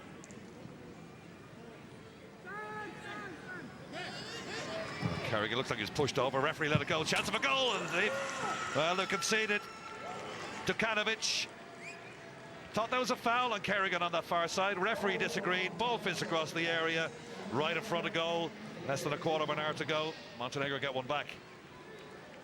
Yeah, and again, you know, they've just competed for the ball, and this is it. This is exactly what we say about them. I mean, look, there is a little bit of a nudge there, but Ireland have left him free, Dukanovic free in the centre of the goal, and you have to just do that job until you have to play the whistle, and Ireland didn't. And you know, this is what this team will do, and they have fought back despite being 3-0 down. They've continued to press Ireland and harry them, and you know, now it's a 2-goal game as opposed to a 3-goal game, and Ireland just have to be careful and have to be consistent and keep the concentration levels there. Well, it certainly is a warning shot across the bows. It's a nice finish too. Initially, it did look like a foul, but the referee decides to let it go. I think there's a head injury, so they're going to stop the play here. But it did look like a push on Kerrigan's back, but the referee let it go. Ireland just switched off momentarily, And Viktor Dukanovic on his debut just pulled it nicely from the left-hand side, and nice finish then with the right. Kerrigan back on his feet now, thankfully. But I actually thought that was a free. Referee disagreed. Yeah, and but the key thing is if you don't get the whistle, you have to continue to play, and you have to do the defending on the basis you almost have to assume you won't get the foul.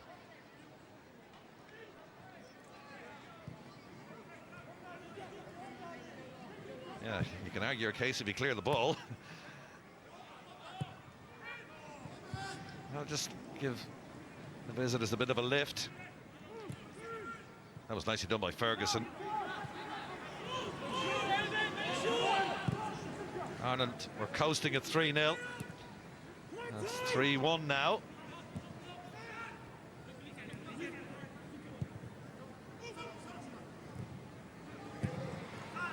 Smallbone just relieves the pressure momentarily as he knocks it down to the opposition goalkeeper, Ivzic. All the Irish players now camped in their own half of the field. Perhaps at this stage now they might content themselves on putting in a more defensive display over these remaining minutes, Lisa, just to see out this game.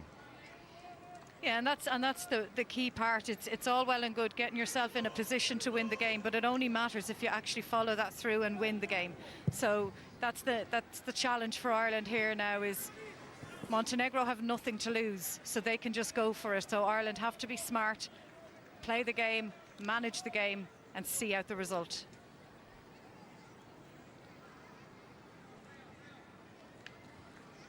Ireland drew at Luxembourg, lost to Montenegro and the Italians, but those two wins, 1-0 against Sweden and 2-0 away from home against the Swedes, and the 3-0 victory against Bosnia has elevated them up the table. And on Thursday it's Sweden against Italy, huge game that one. Montenegro against Luxembourg, and then the final game is Italy against the Republic of Ireland. That's Tuesday, the 14th of June. That's good from Kerrigan, getting that pressure on high up the pitch, making sure that they can't get out. 9 group winners, and the best runner-up qualified directly for the final in 2023, and the 8 other runners-up contest playoffs to determine the 4 remaining finalists.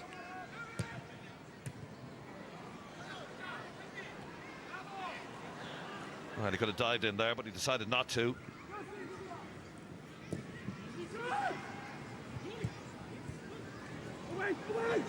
Little panic stations until Cashin shows a bit of composure. This is asking a lot of Ferguson. He's just bending his back, trying to pick the ball up. And he's done really, really well to force the throw. Until Babbage claiming it came off Ferguson laughs, and he's doing this little symbol towards the referee as if he doesn't know what he's talking about, but there's no doubt about it, that's an Ireland throw.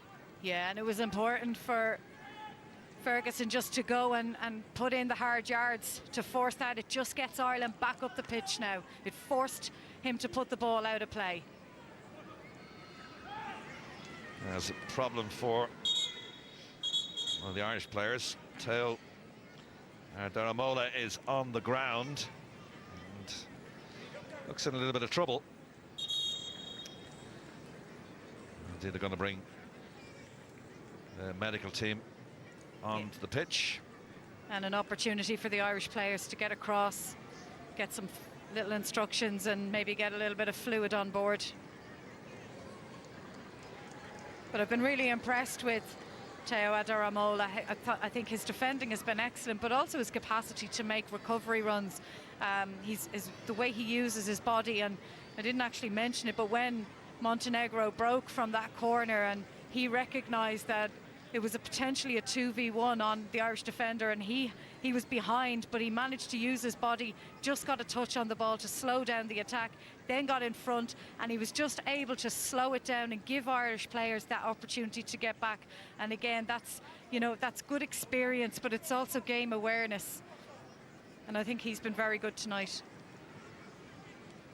Jim Crawford, he seems in a happy mood over there.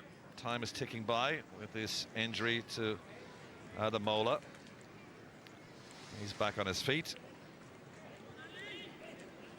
Here's the goals again. This is Smallbone's effort in the first half. What a finish this is. Left-footed. Great volley. Superb finish, but what a touch from JJ Coyote to knock it down to him. Carrigan with the second one. Nice control. And then Ferguson wheeling across to Wright, who just tapped it to the net. Joy for Ireland. So that's where we stand. Ireland leading 3-0 at that stage, but Montenegro have pulled one back through Dukanovic. So it just makes the games interesting. I think Andy Lyons of Shamrock Rovers is going to come on now in a second. Ireland currently with 10 players on the pitch, as Adimola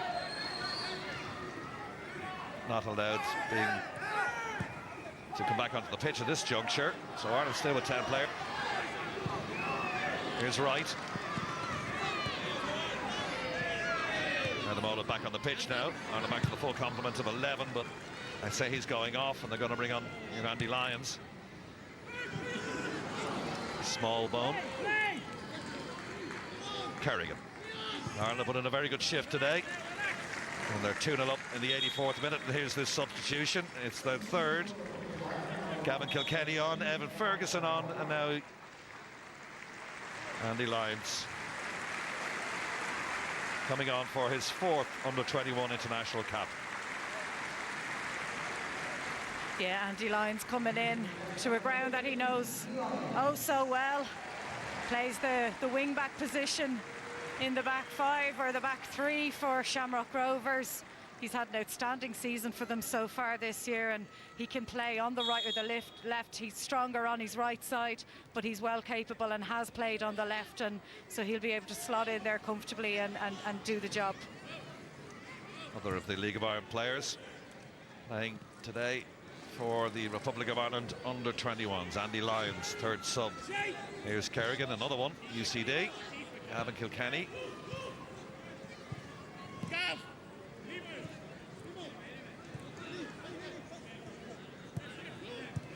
Ireland trying to keep ball. Coventry, though, gives it away. Puts his team under a little bit of pressure. O'Connor has been strong and resolute in this game. He's claiming the foul. Again, that looks like a little nudge on the back. O'Connor's not too happy with that.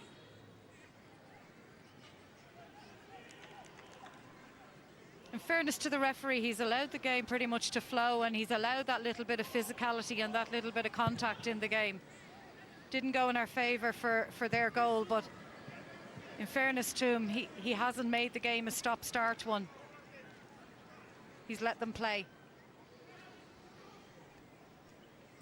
Montenegro will be making another substitution as well in these last 5 minutes. Throw by Lyons, headed on by Ferguson.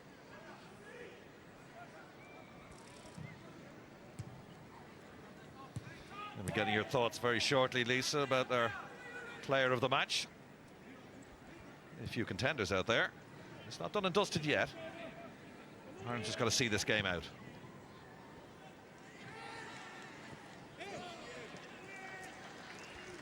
That's good work by O'Connor. Shields the ball out of play.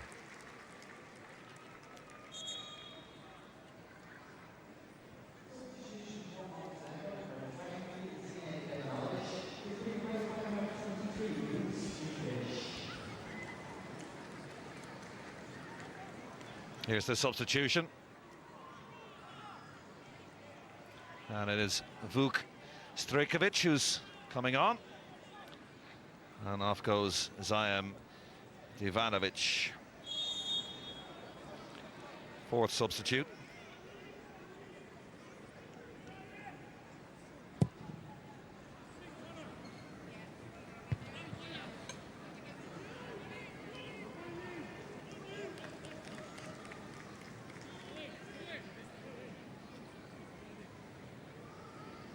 All gone very quiet here in Tallaght, but Ireland won't mind this.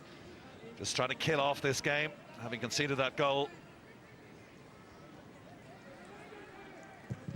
Leading them to the final game of the group against the Italians on Tuesday week. Actually, they're going to be allowed to go back to their clubs and back to their families.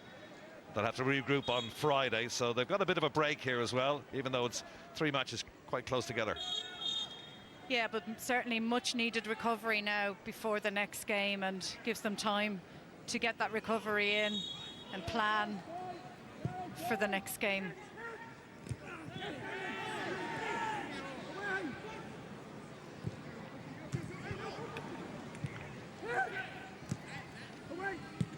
Cries of away. McGuinness screws off his boot.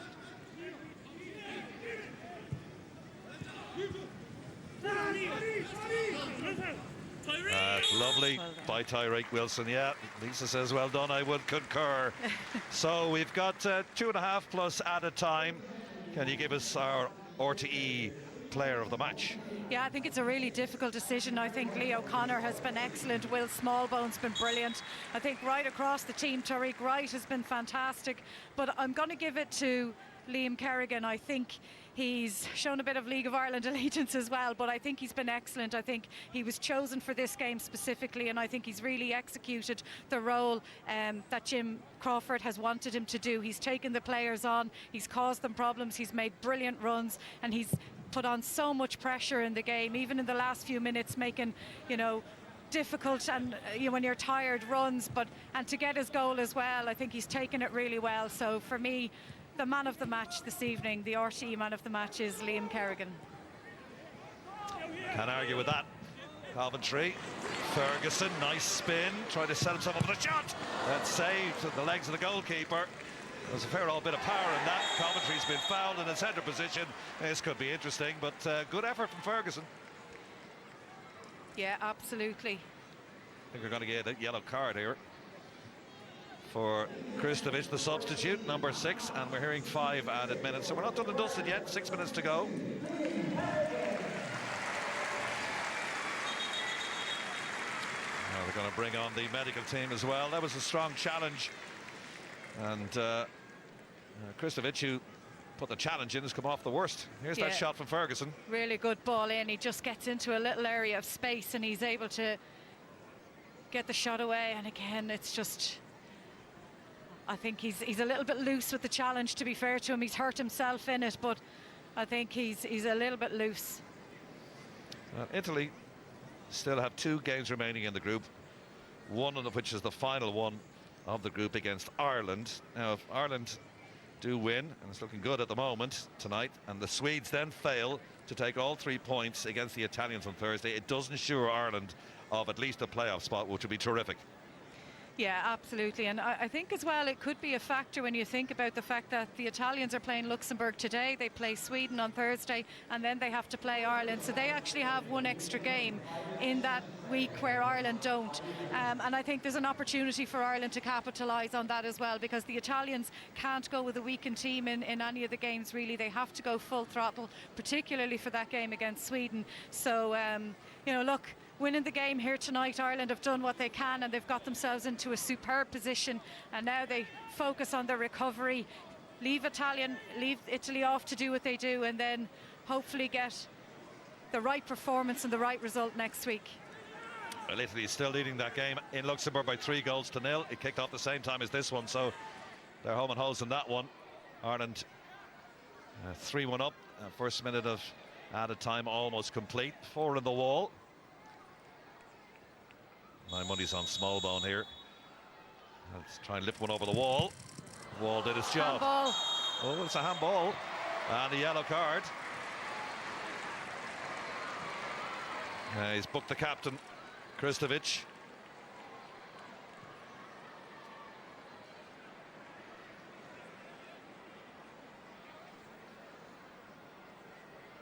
Here it is again. Yeah. Elbow in let's put it, an unusual position. But again, it's another opportunity for Ireland now, an extra few yards closer. Wall has to go back a little bit further, and it just opens up a little bit of space now. You're closer and there's a few more options. Sometimes you think it might be a little bit too close to get it up and down over that wall. Where he had the original free kick, I thought was pretty much ideal to get the bend and the dip. Yeah, absolutely, but this is a perfect position for a little touch runs.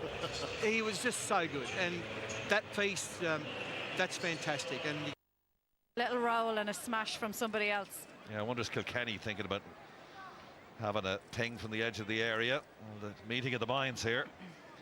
Ferguson, Cashin and Smallbone. Although Smallbone, I think, fancies this little dink over the wall into the top corner if he can. Well, you see, if Will Smallbone goes in, he can deal with it. He can lock in the number 10 there that's on the edge, and because you don't want is for him to be able to get pressure on the player that's going to potentially shoot. Oh, here we have the player lying down behind the wall. I don't get it, but anyway, I know what they're doing. Now it's on. Now it's on. He's moved. Now it's on. That's on for Gavin Kilkenny to hit it. A little roll. Oh, he's walked away. So Smallbone. Oh, good shot. Good save. Oh, Ferguson missed the follow-up with a header. He got it through, pierced the wall. Got to give credit to the keeper. That was a good stop. But Ferguson following in, just couldn't finish it. Yeah, absolutely. And look, you can't blame him for hitting it there either. But it was once the player moved back out of the way, it was on for a little roll and a smash. Well, the best thing about that, Lisa, is now to time it up. So Ireland won't be too displeased at not coming away with a goal. They still need 3-1. Head up a good 3 minutes there. 2 minutes to go now. Just got to see this game out and collect all 3 points for Ireland's 4th win in a row in the group. Kristovic trying to smuggle his way through. Has he got a corner? Yes, he has. The corners haven't been great, though, in the second half. Their delivery has been poor. Don't put a commentator's curse on it now. I'm just stating what we've seen already. So you're right. Let's hope from Ireland's point of view it isn't that. We blame you.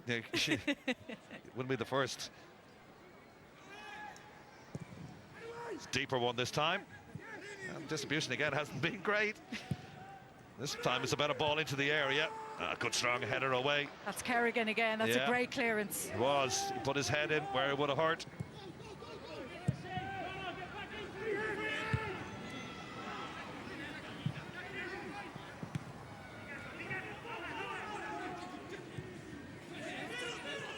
Not going to roll out of play. No, it's not. It is. In fact, the assistant on this near side says that's a goal kick.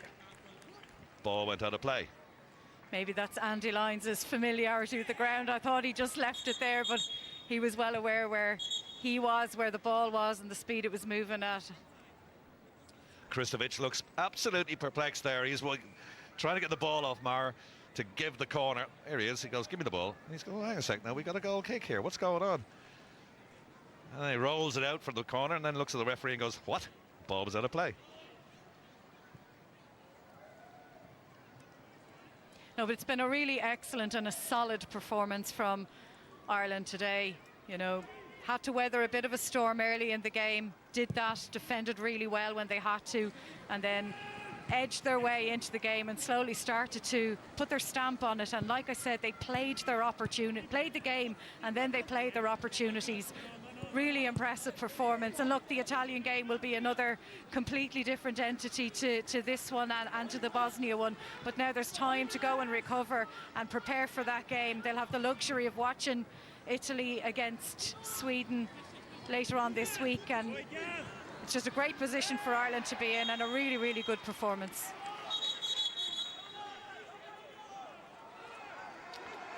Just a bit of a love in. Coventry anxious to get the ball. Time is well and truly up. Now Bradovic, I think, is going to be spoken to by the referee. Yeah, he's calling him towards him now. Just a bit of afters. The Italians have won 3-0. That has been confirmed.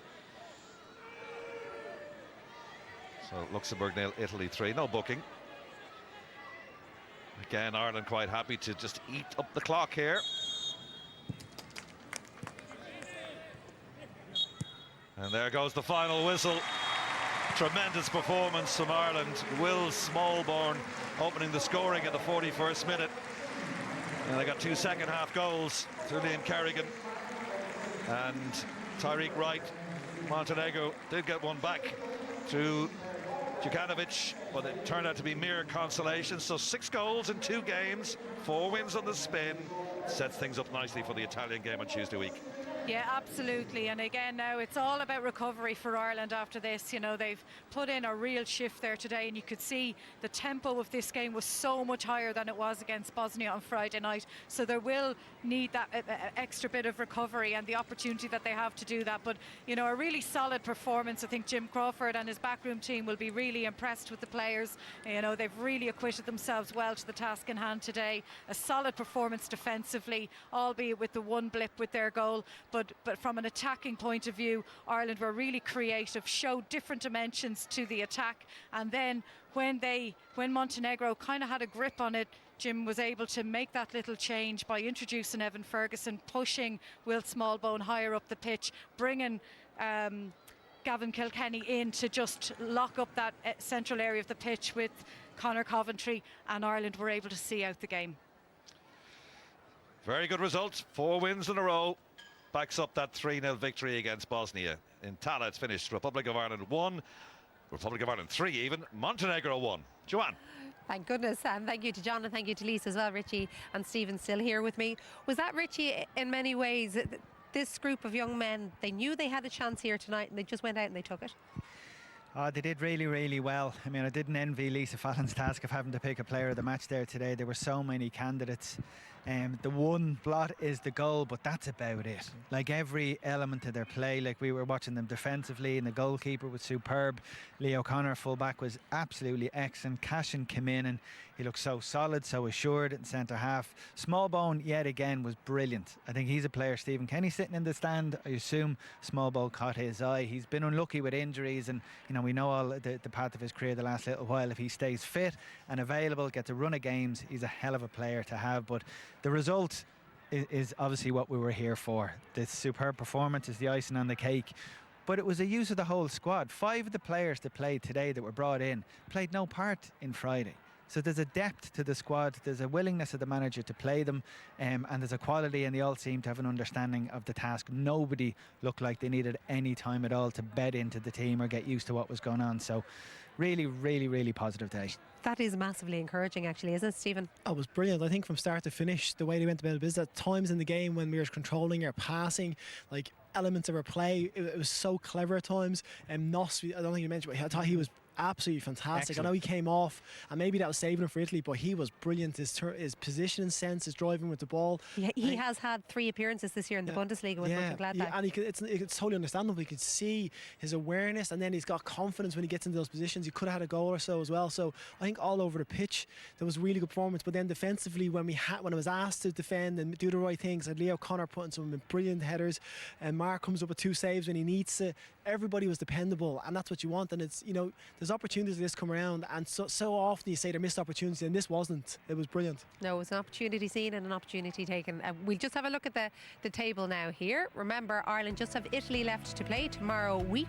So Italy did beat Luxembourg as we expected this evening. So they're on 20 points, Ireland on 19, Sweden on 17. So the crucial game is the one on Thursday. That's when Sweden take on Italy.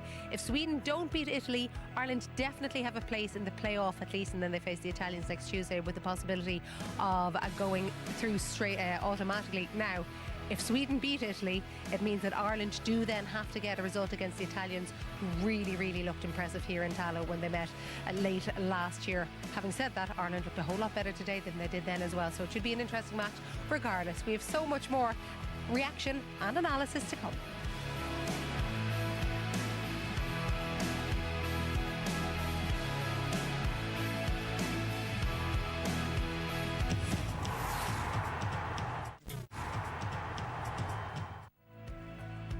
It's been another good evening in Tallaght.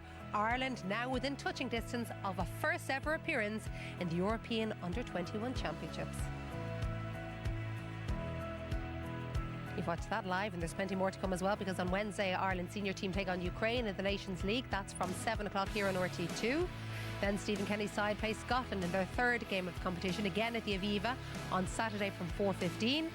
On Tuesday, the Republic's 4th game of this set of Nations League games. That's away to Ukraine in the Polish city of Lodz, kicking off at 7:45.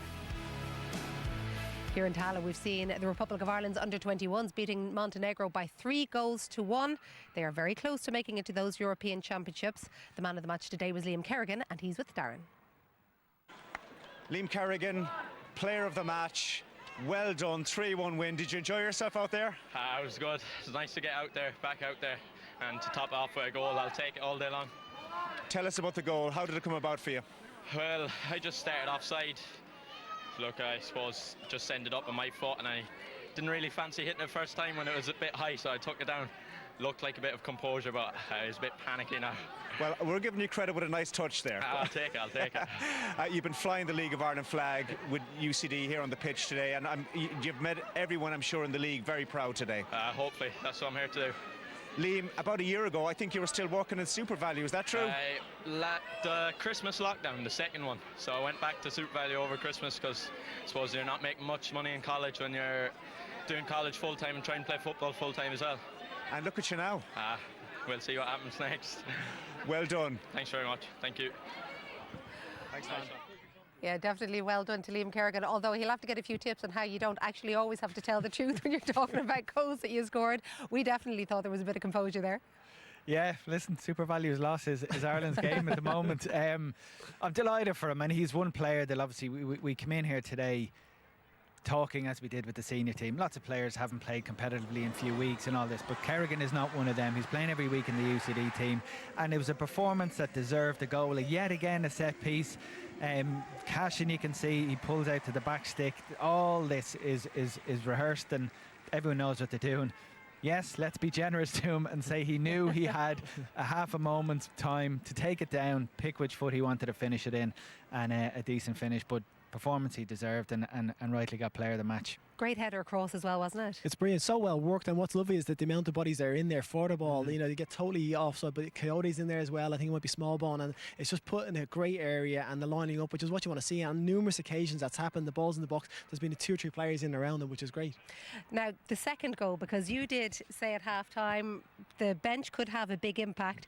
The moment both Gavin Kilkenny, who's obviously been a very strong feature of this campaign, and Evan Ferguson came on, they seemed to just get straight into the game. Yeah, there was no time to warm up until they were straight into the action, both of them, you know, and there was a time when it was needed as well, because Montenegro were on top slightly, and these two come on and really influence this pass into Ferguson, who starts off to be a run is excellent, and it's Tariq Wright going across the near post, but then small bonds behind them. But from start to finish, this is such a wonderful piece of play, because Ferguson's in dynamic, he's driving forward, and the pullback is great, but that run across the post and just the deftest touch to put it past the goalkeeper, because it's a little touch behind his heel because the keeper's in front of him, and like I said, small bonds behind him. If he misses it, he can tap it away, but just puts us in a great position. It puts us 3-0 up, and it was well deserved, because at that point we were on top, we were shown great industry, and we were getting the good areas, but like I said, Ferguson and Kilkenny coming on really made a difference. You did mention, obviously, the set pieces has been key to Ireland throughout this campaign, but they showed, as we just saw there, that they were able to mix it as well. Now, I wonder, is that a development as the games have gone on, the more times they've spent together? Yeah, look, the development of this team has been really impressive, and the work that the coaching staff, if you speak to them, which we have over the last little while, you can see why. But there were so many different ways in which this team were creating chances, and we said it at halftime, they created opportunities from defensive positions to ending up in scenarios like this. Lee Connor with a run down the right, found Smallbone in the back, but again, look at the amount of players that were in the box.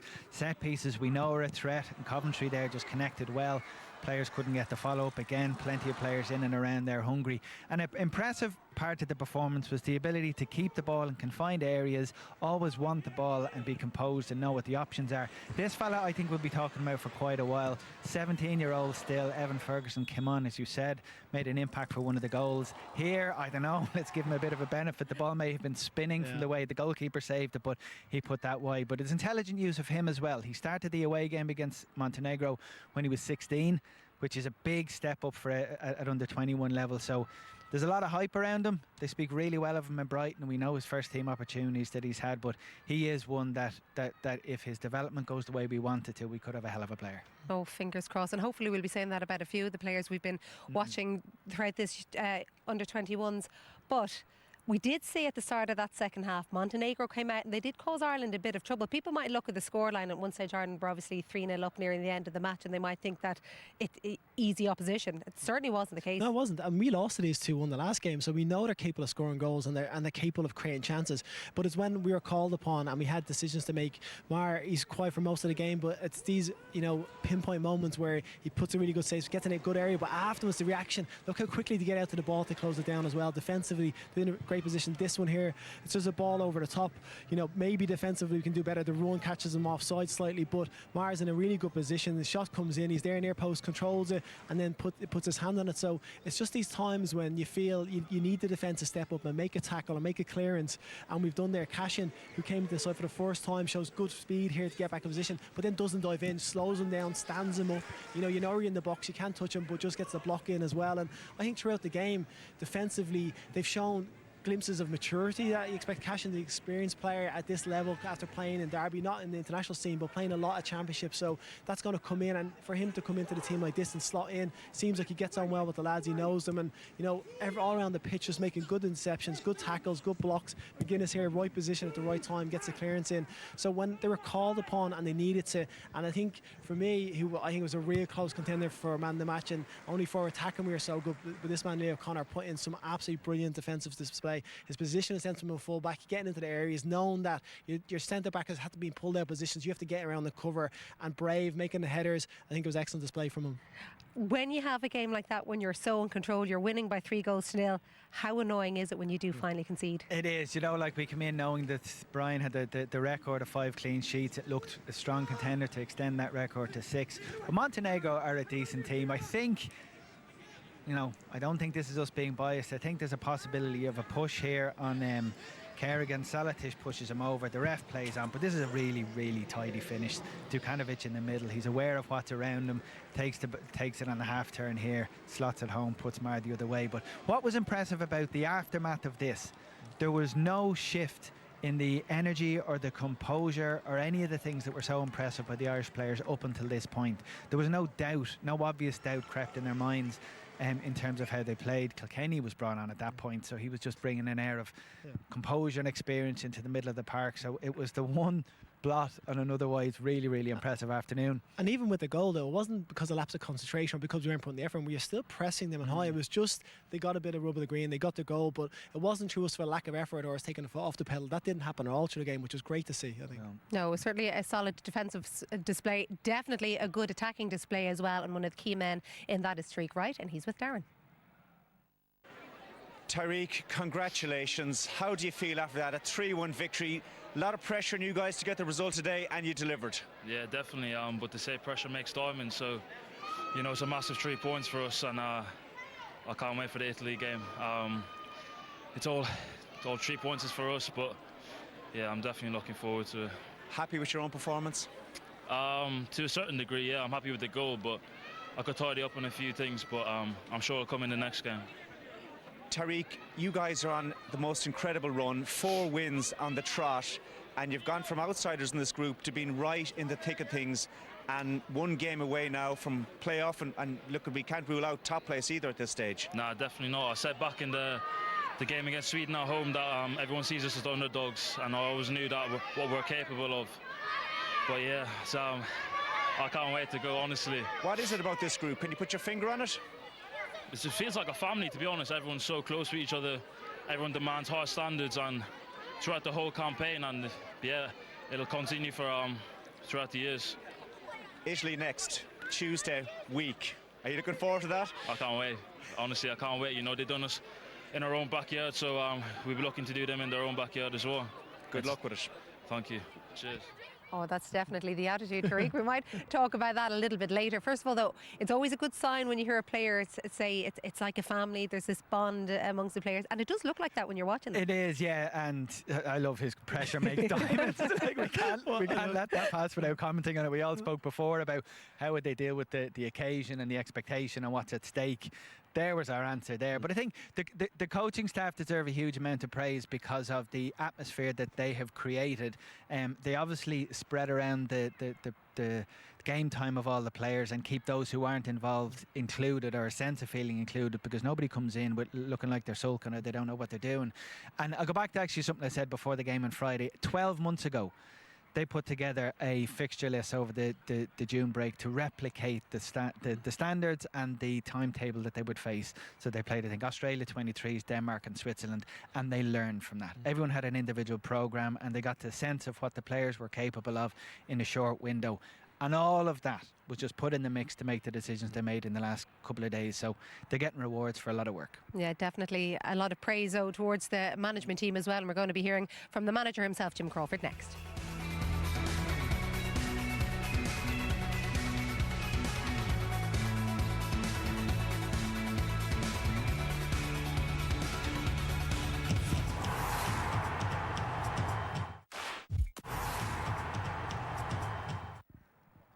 Well, Tallaght has fairly well cleared out after the Republic of Ireland under-21's victory over Montenegro. Let's hear from the manager now. Jim Crawford is with Darren. Jim, congratulations. I know a 3-1 win, it looked comfortable, but you were very nervous on that sideline. How are you feeling right now?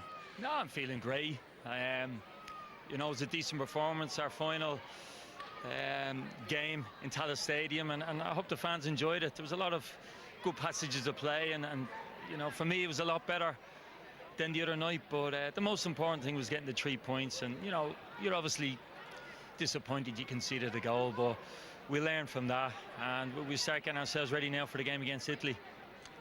Jim, you've made wholesale changes this evening, but I tell you what, you've got a selection headache going into that Italian game because so many guys are putting up the hand here right now, aren't they? Yeah, but that's the group that we have, and I've said it time and time again in team meetings. It's a squad game. It's the squad that's going to get us over the line in this, and they just proved it, you know. And I'm sure there's probably people saying, oh, they've made too many changes, you know, from a winning team, but we had to, you know, because the game on Friday was a 7:30 kick-off and today was 5, so it was even less time than normal to recover. And you know, the boys that came in today done excellent, you know, and there was 2 lads making their debut, and you know, they were very, very good. Jim, can I ask you where your head is at in terms of this group? Italy have won tonight, okay? They play Sweden on Thursday. Like, it's very hard to look at the group and kind of make a call on it, but how are you feeling now with just the 1 game to go against Italy? Obviously, Italy-Sweden is massive on Thursday. How are you feeling about the whole thing? Yeah, look, it is what it is. I'm not too concerned. We've never put up the group table in team meetings. We never spoke about it. We just took each game for its own merits, you know. So it'd be nice now to sit back and see what happens between Sweden and Italy on the Thursday, which will, you know, obviously change a lot of things for ourselves, you know, because if it's a draw, we can go on and win the group, and if Sweden win, you know, we've got to go to Italy and win, and if we win, you know, there's every chance we win the group again. So it's we're in a nice place, that's for sure. And you're in that place because of 4 wins on the bounce. How impressive has that been from your perspective as manager with the lads that you're managing? Yeah, it's been very impressive. The lads, they've been getting better and better every window we've come in. You know, and I know there was a time there people were asking questions where we went away to Montenegro, we got beat. We went over to Luxembourg and we drew, but we missed penalties that would have changed the game, you know, and we would have accumulated more points had we had scored the 2 penalties that we missed, you know, and you know, so at that stage, you know, I know there was people asking questions, but certainly the staff and the players themselves knew that we could get to the playoffs at least, and we're in a good place now. Well done tonight. Thanks, Emil. Thank you. Well, they are very interesting words from Jim Crawford, because we were definitely asking questions after the early performances, and given they struggled against Luxembourg, they struggled against Montenegro, they were well outclassed by Italy first time round. I mean, there's definitely been a major development in that team. I know, it is. That's a word, it's development. You've seen a huge change in the way they play, the confidence about them, the way they're taking games with a scruff of neck. All the players seem to develop. But like I said, that's what they're doing with them when they come into the group, how confident they're giving them and the group as a team, but then also players individually at club level, where they're coming on and how they're progressing, because that helps. And as it's gone, you've seen the maturity grow with the side as they've come along, and I think going into Italy in a much better position than they've ever been. I think the progress of a lot of the players in there in clubs, so there's a lot of first team appearances being racked up throughout this season, and that's stuff that's beyond the control of Jim Crawford and the FAI and his coaching staff, so that really helps. You can see it there in his interview. It matters a great deal to him, and he's kind of really politely shoving it back in the throats of anyone who questioned his approach before, because it's really impressive to have an under-21 team on the verge of qualifying for a campaign.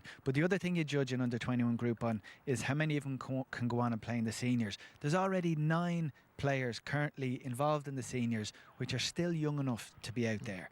So we're talking about an under-21 group stacked full of talent. So it's a really good place for youth football anyway in Ireland at the moment. And as you suggested, Stephen Kenny obviously was here watching what happened this evening and would have had a pick for more to choose from in the next few years. But just to look ahead to Italy, because this is a huge game. It's a huge game, first of all, on Thursday. As Jim was saying, they'd be watching what happens between Sweden and Italy. We are, as Jim suggested, we want to draw. That's what we ideally want, but we definitely don't want Sweden to win anyway.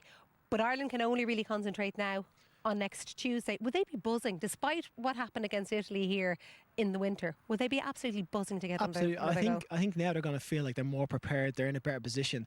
You know, they'd be really disappointed with the last game, and Italy, out of all the teams we've seen them play, they're the best team that we've played against in the terms of how they outplayed us on the day, and they didn't really let us into it. Whereas now it's kind of revenge time. Go and get and you hear Tariq talking about it. He said that was brilliant. It was like they know, and that's in their minds. And I think if they had slipped it today, that would have been that missed opportunity, but they didn't. They've put themselves in a position where they can go and show what they can do, and you want to perform against the best teams. You want to go against those teams and say, you know what, look at us now, we're capable of beating you. And I think the levels that they've moved on, like I said, club level has helped massively, but they're in a much better position to go and beat Italy. The confidence they must have, it's deserved. Like it's reality based. Like you hear teams in the past go, you never beat the Irish wherever you go, and in many years you could comfortably beat the Irish team, and we'd no right to go to anywhere like Italy expecting a result, particularly not at this level. This lot have deserved the right to go over there, be confident and play with self-belief, because whatever happens in the game against Sweden, they've done a hell of a job this campaign. See, isn't that key? Not just that they've racked these wins up together, because you can just pick up wins. The level of performance, particularly this evening. Well, I think that's what's so important, because like the game on Friday, if you play like that against Italy, there's a chance you could get beaten, because we got the goals and we got the result there, but they didn't play probably well enough. Whereas today was different. They said the passage of play, some of it interchange between the players that came off the bench straight away, not started. There's so many performances that were at such a high level that when we go to Italy, they're going to feel so confident that we can actually play, we can keep the ball, because against them they're going to have to pass, they're going to have times where they'll be under pressure, and if they can put their foot in the ball and keep it, and then those key moments where you need a defensive header or a keeper to make a save, that those players are confident to go and do that. So I think it's definitely. And James' comment there about saying to the players from the moment he got them together that it was a squad game, that they'll all be involved and all play a part. I think that's crucial in trying to understand why one of the players earlier said this is like a family, because I've been in squads before, and I know you have as well, absolutely. where there's a divide between the first 11 and the rest, and even within the 11 there's a couple of superstar players who are just treated differently, and that no matter You're going to tell us who? No matter what you do in training, you're not going to play, because there's a set idea and the manager has a set beliefs. None of the players can say that about this squad at the moment, so they can all go into training every day knowing that there's a chance up there for grabs. I presume even from Italy's point of view, they presumably won't know what Ireland team is going to start. 5 changes from a 3-0 win last Friday to a 3-1 win this evening. And even if you look throughout the early stages, we were talking about how central Conor Coventry alongside Gavin Kilkenny was. Now, Kilkenny made a big difference when he came on today, but you couldn't say